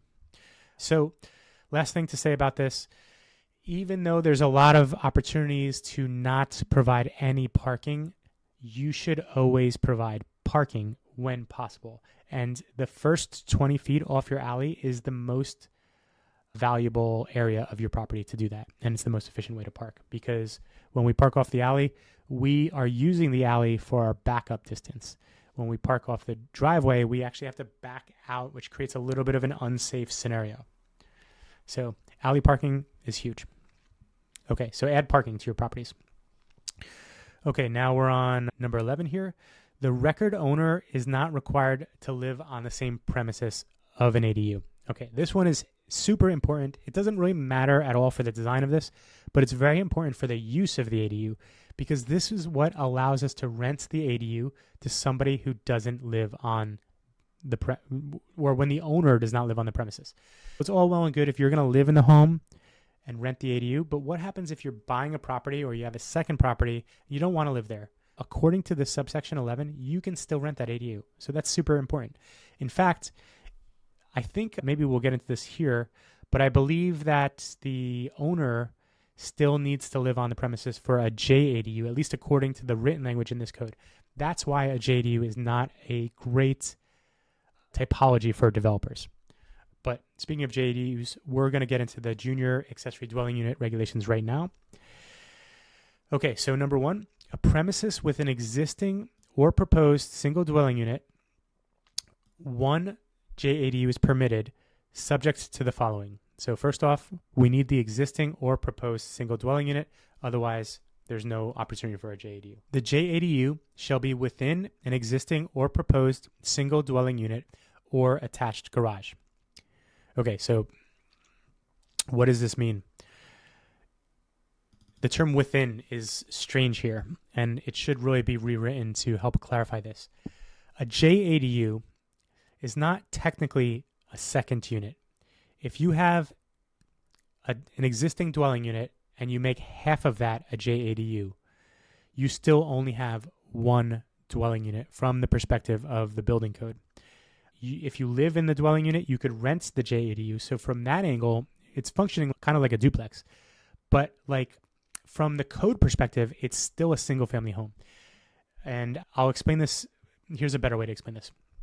If you have a forced air heating and cooling system, like ductwork, the JADU does not need its own thermostat. You can control the JADU's temperature from a single thermostat, which means you're actually sharing air with the JADU. If you were to do a duplex design with a true duplex, you can't share that air, but a JADU is allowed. So that's the difference here. So the way they're writing it here, the JADU is always inside of the single dwelling unit. And also they're allowing it to be, it looks like, inside an attached garage. Emphasis on attached. Okay, so the construction of the JADU may expand the floor area of the existing single dwelling unit up to 150 square feet, only allowed for ingress. I'm not going to say egress because that's not true. So basically the JADU is like a conversion. And whenever possible, build your ADU before the JADU because the ADU is more valuable, both in terms of if you ever were to get your home reappraised, it's a true second unit. Also, if you ever move out, you could rent it, so there's more flexibility. And the ADU can do everything a JADU can do, but a JADU can't do everything an ADU can do. So build your ADUs first. Subsection C here says the JADU shall have a separate exterior entry from the existing or proposed single dwelling unit. That looks very familiar than the ADU regulations we saw earlier. So it's the exact same thing. The JADU may not be sold or conveyed separately from the primary dwelling unit. That would be expected. The record owner of the primary dwelling unit shall reside in the single dwelling unit or JADU. Okay, so this is a code that should change because this makes a JADU not a viable option for somebody who doesn't live on the property. Like, what happens if you live in your home, you build a JADU, then you move out of your home? Does this mean the JADU can no longer be rented? It just has to stay vacant? It doesn't make any sense. I don't know why they're creating this threshold between ADUs and JADUs. It should just all be the same thing. Before a building permit may be issued for a JADU, the record owner shall enter into an agreement with the city in a form that is approved by the city attorney that includes the following provisions. The JADU may not be sold or conveyed separately from the primary dwelling unit. The purchase agreement may be enforced against future purchasers. The record owner shall reside on the premises. See, that's the one that's kind of a deal stopper. The agreement shall be recorded, and the agreement shall run with the land for the life of the JADU. So basically, you got to sign this agreement. The city's doing this more and more, having you sign agreements when you get permits. It's getting a little outrageous, to be honest. There are some exemptions here from the JADU regulations. So if you're interested in that, if you're a government agency, a land trust, or a qualified housing organization, you may want to read into that. Otherwise, I'm just going to skip this. Okay, at the end of this, I'm going to go into some more of the JADU secret code too, because there's some stuff that's not mentioned here. Lot size. So JADUs are not subject to the minimum lot size, same as the ADUs. Also here, same as ADUs, JADUs are not subject to density limitations for the premises. The gross floor area of a JADU shall not be included in the floor area ratio for the premises. Okay, so here's one that's interesting, and this is a new addition to this code.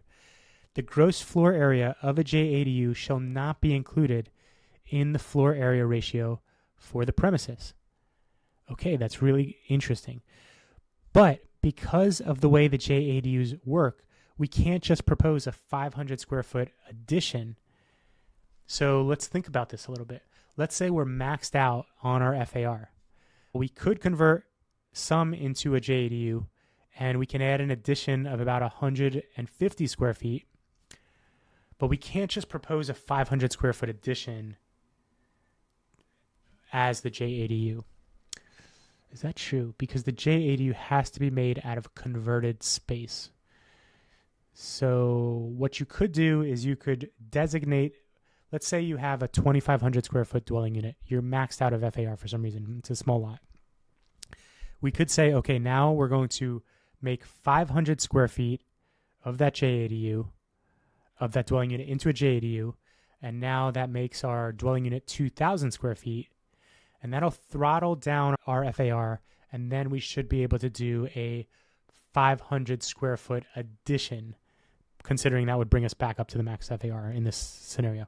So there's a little bit of a, I don't know if you can do that in one permit or two permits, but there's a little bit of like wiggle room here to do some interesting things if you need. And then, of course, you have that section here where it says a JADU shall not be less than 150 square feet and shall not exceed 500 square feet within an existing or proposed single dwelling unit. Okay, exterior entry. A JADU shall have a separate exterior entry from the primary dwelling unit. I think they mentioned that earlier in the code, but here it is again. Kitchen of a JADU shall include the following: a cooking facility with appliances, a food preparation counter of a reasonable size in relation to the size of the JADU, and storage cabinets that are of reasonable size in relation to the size of the JADU. Okay, so let me pull back the blinders on this section of the code and explain exactly what this means. At a minimum, a kitchen for a JADU can essentially be a wet bar. So there's 3 cooking appliances that are required to meet the minimum code in City of San Diego for a kitchen. You need a refrigerator, which could be a mini fridge, like under the counter. You need a sink, which basically can be just a small bar sink. There's no limitations on the size of the sink. and you need a cooktop. And a cooktop can be a portable electric cooktop, which you can purchase on Amazon. They're very small. That constitutes all of the cooking facility appliances you need here. Now, if you did only want to use this as a wet bar, like you have no need for the kitchen, you can return the electric cooktop after final inspection. Nobody checks that, so you can do that. Now, B and C are very subjective, and the ADU code is not supposed to be subjective, so I do not know why the city added these. But you need a food preparation counter of a reasonable size in relationship to the size of the JADU.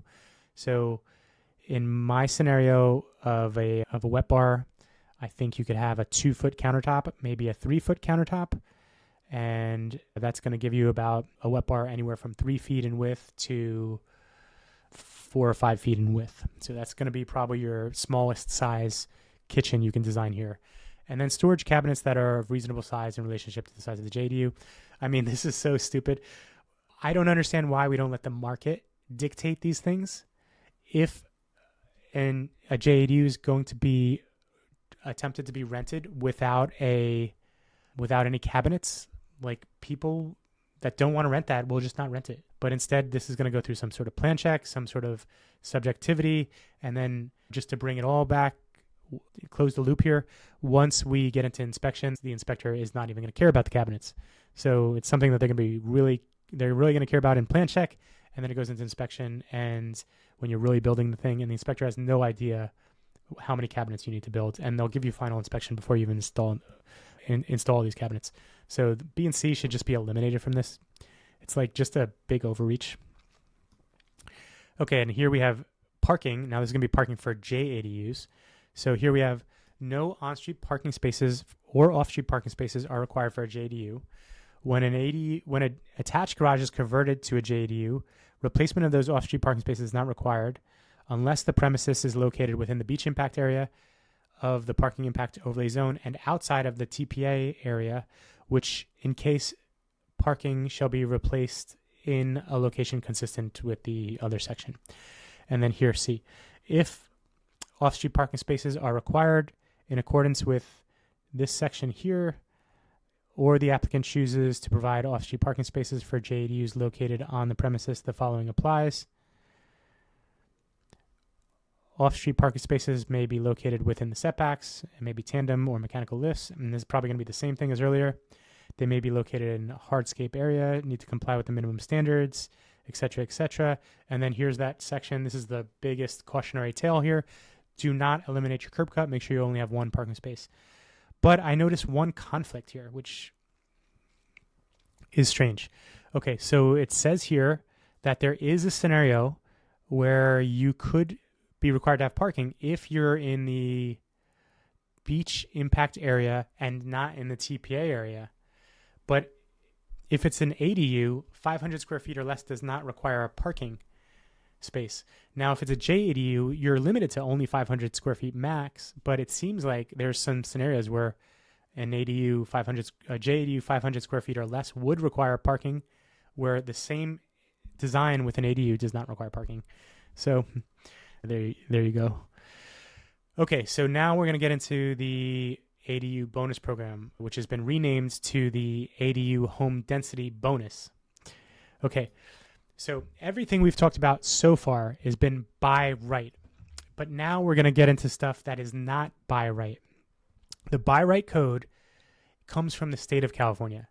Everything beyond that is written by the city of San Diego. And we have some very liberal ADU regulations in the city of San Diego, which is good, but they've been walking them back every year for the past 5 years. So this is a moving target. And the other thing is the by right ADUs, the state has said no impact fees, keep the code simple. But with these ADUs that are not by right, we have to defer to the city. So they've, and you'll see as I explain this, they've found a way to add fees back into this. The city of San Diego loves to collect their fees. Okay, so first off, to qualify for this program, there's certain location requirements. So let's go through them. I think you're going to find that most lots will qualify at least to use this program to some level, but there's different ways we can use the program. So subsection A here. The portion of the premises proposed for development may not be within the following base zones: RS11, 12, 13, 14, 18, 19, 110, or 111, unless the following apply. The premises is in an area identified as a high or highest California tax credit allocation committee opportunity area when the development application is deemed complete. So I'm not really sure what that means, but I guess if you own the property, you'd probably know that. Or the premises is identified as residential in a land use plan. Premises identified in a land use plan. That's an interesting one. I don't actually know what that means. So basically, in these zones, you're not going to be able to use this ADU home density bonus program, but you can still do the by right ADUs and JADUs we talked about earlier. Just rewind the video if you want more, if you want to go back to that. Now, what's interesting enough here is they have not eliminated the RS17, which is the most common single-family zone in San Diego. So you can still do this in most single-family zones. It's just the random ones you can't do it with.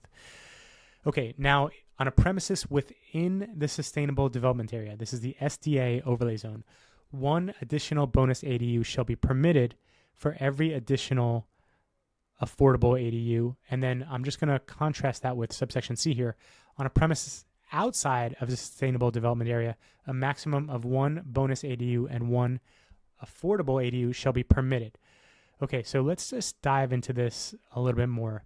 First off, you have to find yourself in a zone that is not in one of these zones, which is going to be most of the zoning in San Diego. So now you have like kind of a fork in the road. You're either in the SDA overlay zone or you're not in the SDA overlay zone. And if you're not familiar with this overlay zone, the sustainable development area is 1 mile walking distance from major mass transit, not any mass transit, but major mass transit, which at the very least requires 2 intersecting bus lines. So within 1 mile walking distance on sidewalks within major mass transit. So that's what the sustainable development area is. And you can't measure this yourself. You have to check to make sure you're in that area. Now, if you're outside of the SDA's area, you can still use this ADU home density bonus program to some capacity, but you cannot use it to its maximum capacity. So what that means is outside of the SDA's area, you can still build 2 ADUs, one bonus and one affordable. Okay, so let's kind of break down what this means here. I need to find a lot that has a lot of area. Okay, let's take this one here. I'm going to move this back over here. Actually, I'll just delete this one. Okay, so you have an existing single-family home, and you converted the garage and you built an ADU. But now you want more ADUs. And maybe you do this all at once. I'm not sure. But now, how do you get more ADUs here? Because you've already maxed everything out. Now, we're not talking about JADUs at the moment. We're just talking about how to get more ADUs. So this would be how you would do it. You would basically start to leverage the ADU home density bonus program. And we'll move these. Okay, this is a dwelling unit. You can rent that at whatever the market commands. That's your garage conversion. You can rent that at whatever the market commands. This is your second ADU. So these 2 are by right ADUs. We could rent this at whatever the market wants. Now, if I wanted to do one more ADU, that ADU has to be rented at an affordable rate for between 10 and 15 years, depending on which level of affordability you rent it at or your tenants are. So let's just color this one. So this is our affordable one. Keep that in mind. Now, because I built the affordable one, I'm able to build a bonus one, which is a market rate one. Okay, so this is a good example of how I can get 5 units on a lot that is outside of the SDA zone. So basically, almost any lot in the city of San Diego, you could do a development similar to this for. Now, once you reach 5 units, you have to be careful because you're going to be upgrading the water meter. You have to plan for all your utilities as part of this, and that's the DSD is not doing this for you. So you have to coordinate with SDGE. You have to coordinate with the water district. You got to get a right-of-way permit because most existing water meters are only going to be able to handle 3 or 4 total units if each of those units only have one bathroom. The other thing you got to be careful of is how this works with your mortgage lender. Because if you're going to get a mortgage on this, there's different thresholds of basically where your interest rate is going to be based on how many units. At 5 units, that's going to be a commercial type mortgage. At 4 units, that's going to be the threshold for a multifamily type development. And actually, if we're going to do 4 units, it would be this one, which would disappear. Because the way the home density bonus program works is after you do your by right, the next one is going to be affordable, and then you get a bonus one. Okay, now let's say we're inside the sustainable development area. This is where it gets interesting. And to do this, I'm actually going to copy this lot over because we have to pretend our lot is much wider to explain this. Okay, so let's say we just have this like really wide lot for some reason, and I want to do more ADUs. So if we're inside the sustainable development area, I can basically continue to do this as many times as I want until I reach the maximum floor area ratio. So the way this would work is, let me delete these in the proper order.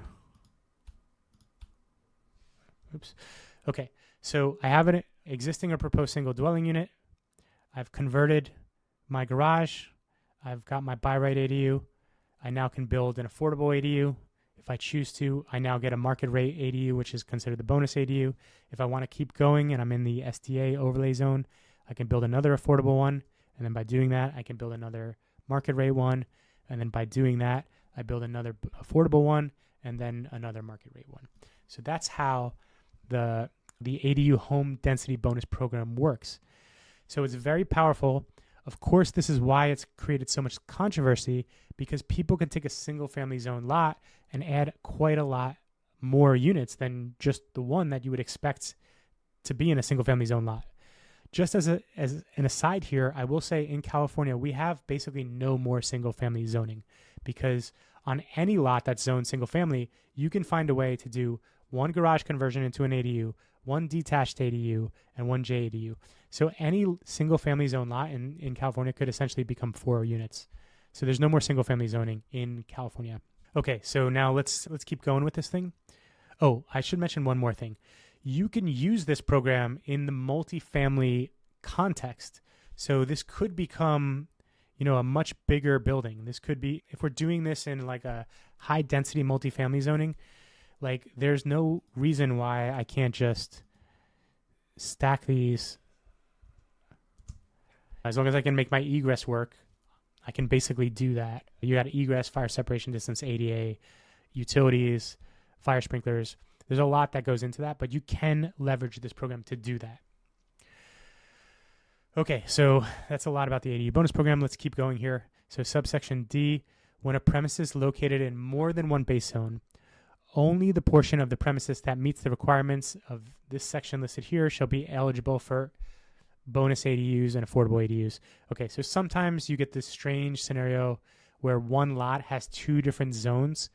And basically all this is saying is you develop that lot with whatever the allowance of each individual zone is in that specific area where the zone is.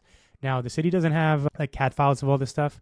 So the actual line of the zoning is subject to the drafter, I guess, who puts the project together, or the designer. So there's probably about 2 feet room for error in both directions if you wanted to play with that. I don't know any way of getting more accuracy on that. I've asked the city and they don't know either. Okay, so here's some lot requirements. Within the high and very high fire hazard severity zone, the applicant shall demonstrate that the lot fronts an improved public street with at least 2 evacuation routes to the satisfaction of the fire code official. Okay, so if you are in a high or very high fire hazard severity zone, you cannot do these on cul-de-sacs anymore. There was a very popular project that was built with a bunch of these units on a cul-de-sac, and basically the NIMBYs kind of got into it, and eventually they put this section in the code. So you're looking to do this where you have 2 evacuation routes, which means kind of like a through street, so that if people are trying to exit, they can go left down the street or right down the street. That's the perfect scenario. Within a high or very high fire hazard severity zone, the lots shall not front cul-de-sac or be located on premises that has 1 point of ingress or egress. I mean, these basically say the same thing. I don't know why they need to write it twice, but it's there. So you got to watch out for that. Okay, let's talk about FAR here. So subsection A, within a base zone that permits single dwelling unit developments but not multiple dwelling unit developments, the maximum floor area ratio shall be determined as follows. Okay, so here's how they're going to throttle down your FAR to basically, they're only doing this in base zones that permit single dwelling units. So as I mentioned, people in single family zones were mad about this. So here is the city trying to appease them by throttling down your FAR in those zones that permit single dwelling units but not multiple dwelling units. So where the lot contains environmentally sensitive land, the maximum permitted floor area ratio shall be determined using only the area of the lot that does not contain environmentally sensitive land. Lots that are on a slope have any steep hillside is going to be ESL. It's environmentally sensitive land. So a lot of these hillside lots have a very small area where you can build and then a very large amount of lot area. What this does is it allows the FAR to be cranked up higher because of how big the lot is. And what this code section is doing, number one here, is it's throttling it back down because you have to exclude the ESL area from the FAR calculation. In no case shall the maximum permitted floor area ratio be determined using more than 8,000 square feet of lot area. Okay, so here's another one. Let's say you have 12,000 square foot lot. Let's say it's perfectly flat, but your lot only permits single dwelling unit development and not multiple dwelling unit developments. You're going to be capped at 8,000 square feet. I don't know why they added this, but the important thing is it applies to such a small amount of these lots, it probably doesn't even matter. Okay, for lots, for the RS 11, 12, 13, 14, 15, 16, 17 base zones, the applicable floor area ratio shall be determined in accordance with table 13104J using the adjusted lot area as described in this section. Okay, I think is this the table that they're referring us to? Oh, 4J. So it's not this table. So if you're in this rare scenario, go figure out what this table is. And if we cover it in this code section, I'll cover it. But other than that, go to table 131.04J. Okay, so moving on here, subsection B, within a base zone that permits multiple dwelling unit developments where the lot contains ESL, the maximum permitted floor area ratio shall be determined by using the area of the lot that does not contain ESL.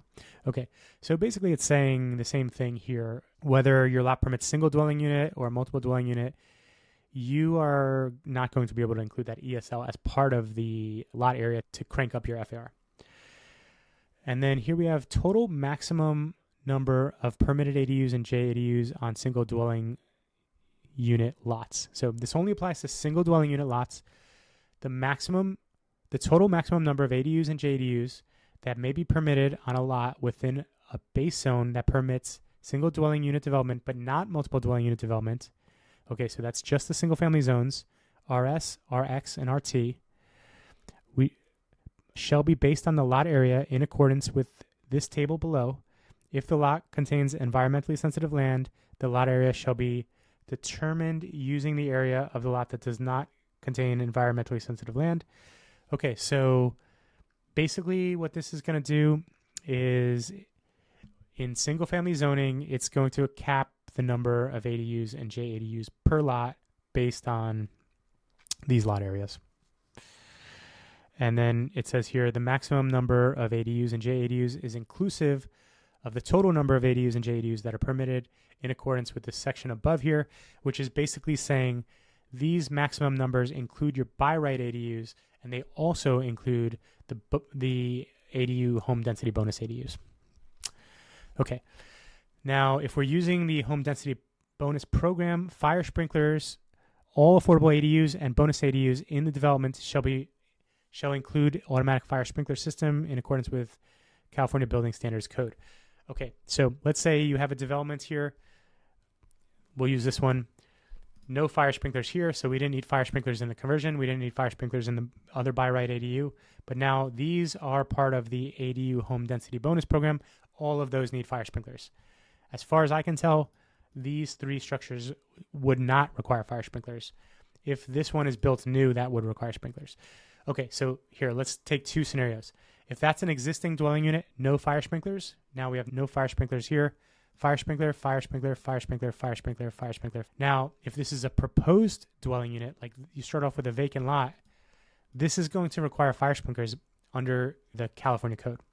So that means everything needs fire sprinklers. Okay, so a little bit of a difference in developing a vacant lot versus developing a lot that is an infill lot with an existing structure.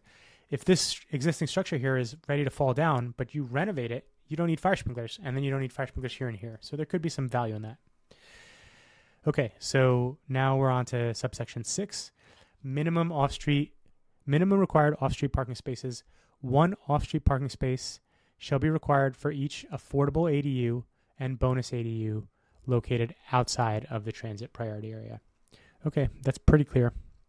Generally, that's what I would design for at a minimum anyway. It can be difficult to get a lot of parking to work if you don't have alley access, but on these big lots, it'd be a little bit easier than on the small lots. Okay, so landscaping requirements here. 2 trees shall be provided on the premises for every 5,000 square feet of lot area with a minimum of 1 tree per premises. If planting of a new tree is required to comply with this section, the tree shall be selected in accordance with the landscape standards of the Land Development Manual and the city's street tree selection guide. If the premises is located in the OR zone, the lot area used to determine the tree requirement shall be based on allowable development area as described in section 131.0250. If the premises contains environmentally sensitive land, the lot area used to determine the tree requirement shall be based on the allowable development area as described in Chapter 14, Article 3, Division 1. Okay, so if you're going to be doing one of these big ADU bonus program projects, you have to plan for these trees. Initially, this was a requirement for any by right ADU, but the state came down on the city of San Diego and said, you cannot add these additional requirements. We've already told you, stop adding these additional requirements. So they took it out of the code for the by right ADUs. But if you are doing an ADU bonus program, plan ahead for these trees. Okay, and then here we're going to talk about an agreement that is going to be needed. So I'll just read through this one real quick. ADU Home Density Bonus Agreements. The affordable ADUs shall be guaranteed through a written agreement and a deed of trust securing the agreements entered into by the applicant and President and Chief Executive Officer of the San Diego Housing Commission. SDHC is the company you're going to be dealing with for this, by the way. It costs $3,000 per lot to apply for this program, so it's not free. Prior to the issuance of a building permit for the first affordable ADU or bonus ADU, whichever occurs first, that meets the following requirements. A rental affordable ADU home density bonus agreement shall utilize the following criteria. Very low income ADU home density bonus. 1 additional ADU shall be permitted for every affordable ADU on the premises that is set aside as affordable to very low income households for a period of not less than 10 years. I'm going to highlight this because I want to compare them at the end of this. Then we're going to say low income ADU home density bonus. 1 additional bonus ADU shall be permitted for every affordable ADU on a premises that is set aside as affordable to low income households for a period of not less than 10 years. Moderate income. 1 additional bonus ADU shall be permitted for every affordable ADU on a premises that is set aside for affordable to moderate income for a period of not less than 15 years. And then very low income and moderate income ADUs shall be comparable. Okay, so we'll get to that in a second. So first off, you have to look at this. I'm not sure who writes this thing. It's crazy. You have 2 categories here. A 10-year contract, which is these first 2, and a 15-year contract. Why would anybody select very low income for 10 years when you could select regular low income for 10 years? It wouldn't make any sense. So they should eliminate this part from the code. I don't understand why anybody would ever use this. Your options basically are you provide low income households for 10 years, or you provide to moderate income households for 15 years. Those are basically the two options. Now, in addition to this, the very low income, which you'd never provide, the low income and the moderate income affordable ADUs shall be comparable in bedroom mix and amenities to the bonus ADUs development. Now, we have been told by San Diego Housing Commission that they are looking for comparable square footages and equal bedroom counts. We've never been told anything about the amenities. When you deal with San Diego Housing Commission, they're going to assess things based on bedroom count. So oftentimes you're better off having smaller bedrooms. So if you could have the same size unit, if you can get two legal bedroom size is 70 square feet, it's better off than one larger bedroom to satisfy this program. And even though it says amenities here, typically if we're short on parking, or if we are only giving one parking instead of two parking spaces to the unit, the units that are going to get the least amount of parking are going to be the affordable units. I think that's part of the compromise here. People are able to rent these for cheaper, but maybe they don't get everything that the people who are paying full market rate are paying. I would say I would extend this also to a washer dryer. You may not be providing washer dryers if you're capped by your water meter. So it's something to consider. It does say amenities here, but that has not come up on our San Diego Housing Commission interactions yet. So just be careful. You want equal bedroom and equivalent or equal square footage. I believe I recall a conversation where they were telling us that they want equal square footage rather than equivalent square footage. They believe that San Diego Housing Commission sees the word equivalent as the same as the word equal. So that's important for you to understand. Okay, here we have something about violation. I'm not going to get into this because that's not my job as an architect. You should not be violating the contract, of course. Okay, here's another interesting angle here. And this is the ADU Home Density Bonus Program Community Enhancement Fee. Oh, I'm sorry, I'm not into that section yet. This is where they're adding fees.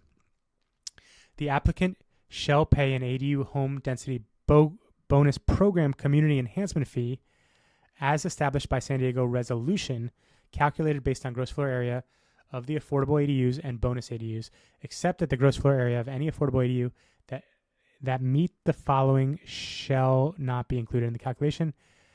The affordable ADU is deed restricted to very low income or low income households. The premises is located in an area identified as high or very high resource California Tax Credit Allocation Committee, which I'm not really sure what that means. Okay, so let's see here. I want to make sure I explain this correctly.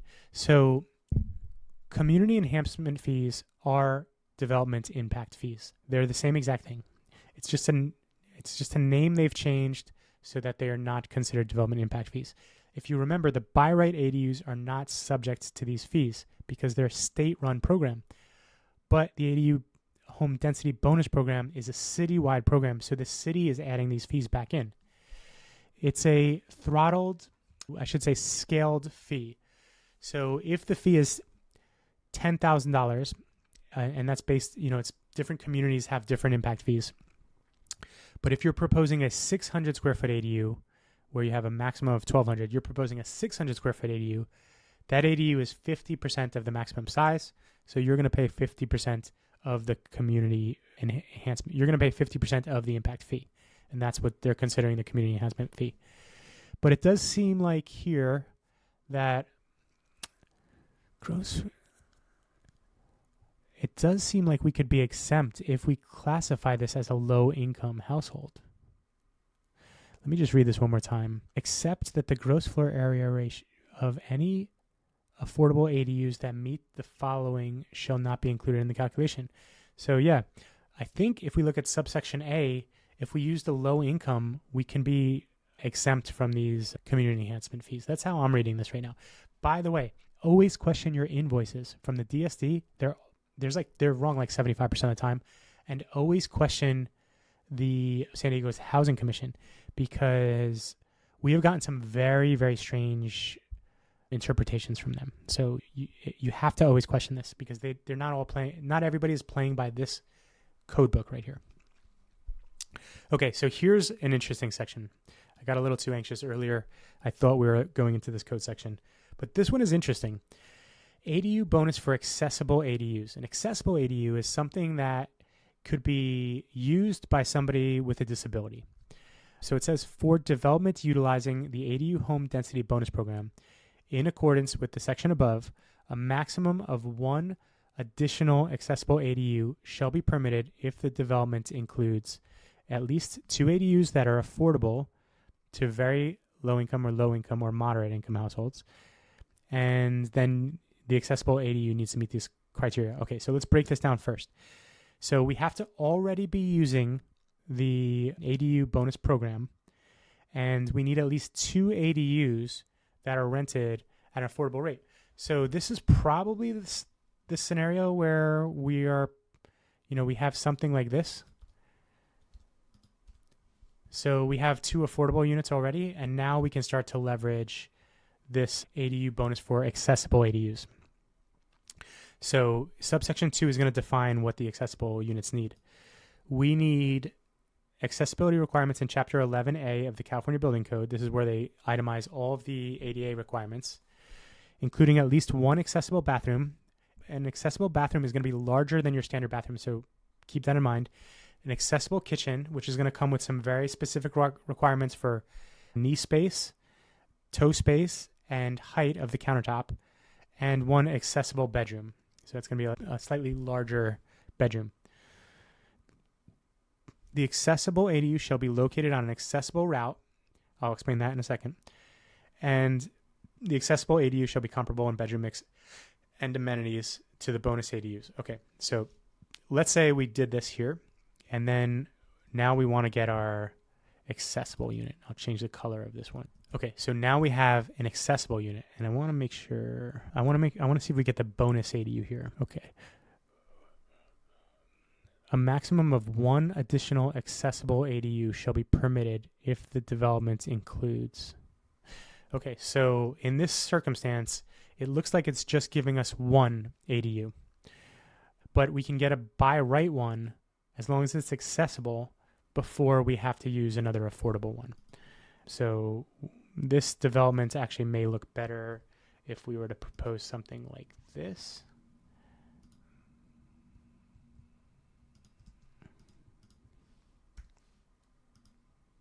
Boom. The reason for that is because the accessible unit needs to be on an accessible path of travel, which is generally going to be a relatively level path from the sidewalk. So this can be very difficult to do on a sloped lot, as you can imagine. Okay, so now the next couple pages, we're going to get into some really dense language, and I'm going to try to break some of it down, but really a lot of this is just some homework you're going to have to do if you want to read this, because some of this is new language and I'm not 100% sure how it all breaks out. So subsection F is the most exciting addition to this ADU regulations. So sale or conveyance of ADUs. This would be a huge game changer for California. And right now we're allowed to sell ADUs with certain provisions. So here it says new or existing ADUs may be converted into condominiums and shall be sold or otherwise conveyed separately from the primary residence in accordance with this section or pursuant to this code section 141.0302G and subject to all of the following. All structures and buildings included as part of a condominium development shall conform to the requirements applicable to the base zone or plan district in which the development is located. Designation of individual condominium units shall not be deemed to replace or eliminate any of the base zone or plan district requirements applicable to the buildings or structures, unless otherwise allowed for ADUs pursuant to section 141.0302B. Okay, the condominium subdivision shall be created pursuant to the Davis-Sterling Common Interest Development Act. Now, a civil engineer or a licensed surveyor would be more familiar with this than an architect would be. The condominium subdivision shall be created in conformance with Subdivision Map Act. So same thing. Neither a subdivision map nor condominium plan shall be recorded without each lien holder's written consent. The following shall apply to the consent of a lien holder. A lien holder may refuse to give written consent, or a lien holder may consent provided that any terms and conditions required by the lien holder are satisfied. Prior to the recordation of the initial or any subsequent modifications to the condominium plan, written evidence of the lien holder's consistent consents shall be provided to the office of the County Recorder of San Diego County, along with a signed statement from each lien holder that states the following, etc., etc. And then lastly, the lien holder's written consents shall be included on the condominium plan or attached to the condominium plan that includes the following information. And then you got a bunch of information you need to add to that. And let's plow through the rest of these. The condominium development shall be subject to the subdivision requirements in this chapter. The condominium development shall be subject to the condominium conversion regulations in this chapter. If any of the ADUs, if the development were occupied. If an ADU is established as a condominium, the applicant shall notify providers of utilities, including water, sewer, gas, and electricity, of the condominium creation and separate conveyance. Okay, so this is like one of the most confusing parts about selling ADUs like separately from dwelling units. Oftentimes, all of the utilities are tied together.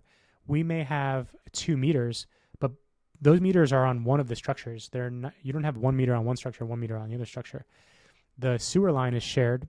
The water line shares the same meter. You could have individual shutoffs, or you can have sub-meters, but you only get one bill, so it's on 1 meter. And if you have gas, you'd have 2 gas meters.